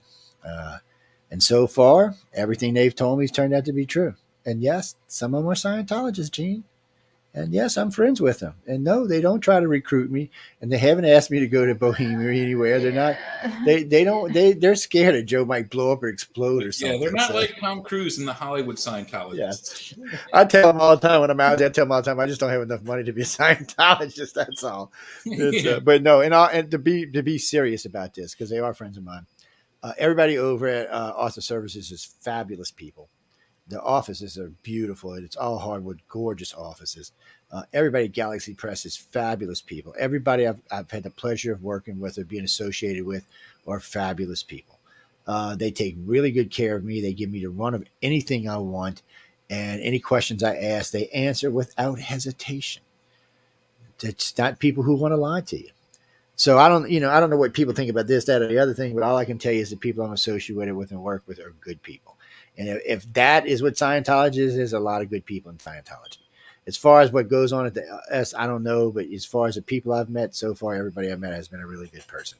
Well, I'm glad you brought this up, and I just sent you a message, Joe, to talk about some of that. But I always accept different people's belief system. Now, whether or not a network publishes I think as a network, we learned this in college, be network neutral. I don't care what anyone says on a show, their belief system on a show, that's their show. They're entitled to their free speech. But as a network neutral, we keep it neutral. We don't advertise a specific belief system. No, we don't. We don't. We can't because right now on this particular network, I think we represent 9 or 10 belief systems. So we have Muslims, we have Christians, we have everybody. I respect everybody. Everybody's so we've got a lot of different people on the network, and we've got non-believers, and we've got agnostics, and we've got other things on the network. We got witches on the network. We got 2 cool witches on the network, by the way. Trish, if you're listening, thumbs up. And she's a great show called The Missing Piece. Yeah, on Monday. She's a really good host, and you know. And she was one we recruited. We stole off another show, and we stole off of one of our own shows. I hate to say this, and people might get mad at me over this, but I always respect somebody that believes in something. If it's an atheist, they don't believe in anything or whatever. Like, I don't want to spend any. That's one limit. I don't want to spend any time with those people. Somebody believes in something. They've put a lot of passion. They put a lot of research. They've connected spiritually, physically, mentally, whatever you want to call it. I respect those people. Yeah, well, I tell people all the time, if it makes you feel as snug as a rug and a bug, you should believe it. If it really does, I mean, if it gives you that warm, fuzzy feeling, it makes you feel as snug as a bug and a rug, then don't make people screw with your beliefs, ladies and gentlemen. Yes. I know people write to me all the time when I'm picking on this religion or picking on that religion, and they're like, but people don't even understand what my background is or what I grew up in or what religions I grew up in or anybody I'm associated with they grew up in. So it's just, you shouldn't take it as personal. Remember, God does have a sense of humor. Just in case y'all forgot that. Yeah, he does. And like I always like to remind people, don't limit the Creator. Because one of these days, you're going to be talking to one of his underlings when you're checking in. And they're going to say, oh, well, you limited the Creator. Oh, you're going to go to this door. I'm sorry. So you got to go to the other door now. It's, so I'm just warning people, just don't. We'll talk about that on another show. Actually, no, we'll talk about it on Wednesday's show. I got an open show on Wednesday. I don't usually bring guests on this time of the year because I just like to chit chat about stuff. And no, I mean, on UFO on the Cover, we'll talk about it. Yeah. We'll talk about it. All the ancient ones. Yeah, we can talk about all of that. All the gods before God. How's that? Does that sound better? Yeah. All the gods before God. We'll talk about that. They're getting ready to rise up anyway. This Marian gods and all that stuff. No. Somebody's rising up out there. Somebody. Cleopatra's about ready to rise up out of Egypt. They're getting ready to find her tomb. Yeah. I was watching some people in Egypt the other night. It's kind of cool. Some of our friends are over there right now. Anyway, I keep getting off track. We got to close. I'm sorry. No, it ain't your fault. We do this all the time. Jay will tell you we do this all the time. Anyway, guys and girls, I think you've closed this out 5 or 6 times. Yes, we're closing out for real this time. Anyway, y'all heard about from him. You heard from Jay. Michael will be back. A lot of stuff going on next week. We're keeping eyes on all the elections. You'll hear from Mike first because he'll be on Red Pill News next Thursday. So he'll probably have whatever the finishing, whatever it turns out to be, the election finals, whatever it turns out to be, he'll probably have it. I don't usually do politics on Wednesdays, so you probably won't hear it from there. Well, I get too much bitching when I do too much politics on when we're doing ufology stuff. So unless it's ufology related, same thing with religion. We don't usually talk about it unless it's related to the subject matter because people get all upset and offended and stuff like that. So we try to stay away from it. It's a touchy-feely world. What can I tell you? On both topics, religion and politics. Yes, it's just well, they're good together. I mean, they're good topics, and they're topics that need to be discussed because there's a lot of stuff that goes on. No, and whoever wrote that, no to you too. And no, we're not giving anything else away tonight because we got to go. Yes, and remember to catch Jay. Don't forget to catch Jay and Jeffrey on Church of Mabes. Well, Jay won't be back to what you said the end of the year, right? Well, I'll be off the next 3 Fridays. They'll have so Jeff and Wham, and then the December 16th or 18th is the last show for Mavis for this year, and then we'll be back January 6th. Yeah, that's what I thought. Okay. No, that's what I said. Jeffrey always likes to take off some time at the end of the year. And what do you mean? Jeffrey is most certainly a conspiracist. What the hell are you talking about? Who? I like the name of your show, by the way, Jay. Yeah. Church of Mavis is there a lot of fun. It's Mavis is one of the Michelle de Nostradam Antichrists. I like the name of it, though. Yeah, so it's good. You should, Jay. You should tell Jeff to bring her on as a guest. And we can do that. I'll just take y'all off of YouTube that night. That's all. Or just tell Jeffrey to because everybody has their own. Everybody gets to use StreamYard their own now. So just tell Jeffrey to take her off StreamYard. I mean, off StreamYard, off YouTube. And Glenda, you mean Facebook? I have 14 Facebook pages. I have 2 Instagram pages. I have 2 LinkedIn pages. I have 3 Twitter pages. I even have a MySpace page.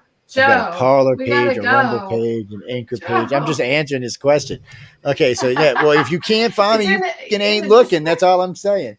Yeah, just type his name in. He's on people. I'm not gonna say that he's on Tinder. He's on everything. You made me on everything. That's the point Tinder because he's single. He's on Tinder to promote the network. Okay, that's right. Network. We charge now. You know that. And remember, ladies, $9.99 a minute. Remember to do I have friends that are married that market their shows on Tinder. Literally, they have their picture up. Oh, and let's not forget about TikTok. Yes, okay, even though my dog is more famous on TikTok than I am. They love my Chihuahua, man. They just love this dog to death. She's like, "Oh, look, hey, it's your Chihuahua." I want to talk about good stuff and scary stuff, and they're like, "Oh, we want to see the Chihuahua." I'm like, "You will bite me." How's that? Anyway, we gotta go, guys and girls. I hope everyone has a good weekend. Have a lot of fun. Pay attention to what's going on in the world. Make sure when you're involved in politics, get out. Well, I should say, get out and get involved in politics, and make sure what's going on in your community is the right thing. And yes, always vote. You know what I always say? If you don't vote, you can't bitch. Okay. Mm-hmm. Yes. If you don't vote, you can't bitch. I'm sorry, guys. If you don't vote, you can't bitch. You lose the right to bitch when you don't vote. That's just the way it works. Because if you didn't vote, you don't have the right to bitch. Just get over it. That's just. Hey, I'm sorry. I'm not. You should go out and vote. Well, you can't now, but you should have it last time. Look, I would like to see 200 million Americans show up at the polls. I really would. I'd be just like, yeah. I've been happy with the last 3 turnouts. I want to see more, though. I mean, it's our country. It's not their country. It's our country. We decide. And we have to remember that we decide. And just make sure that the we deciding is being really we decide and not somebody screwing with things.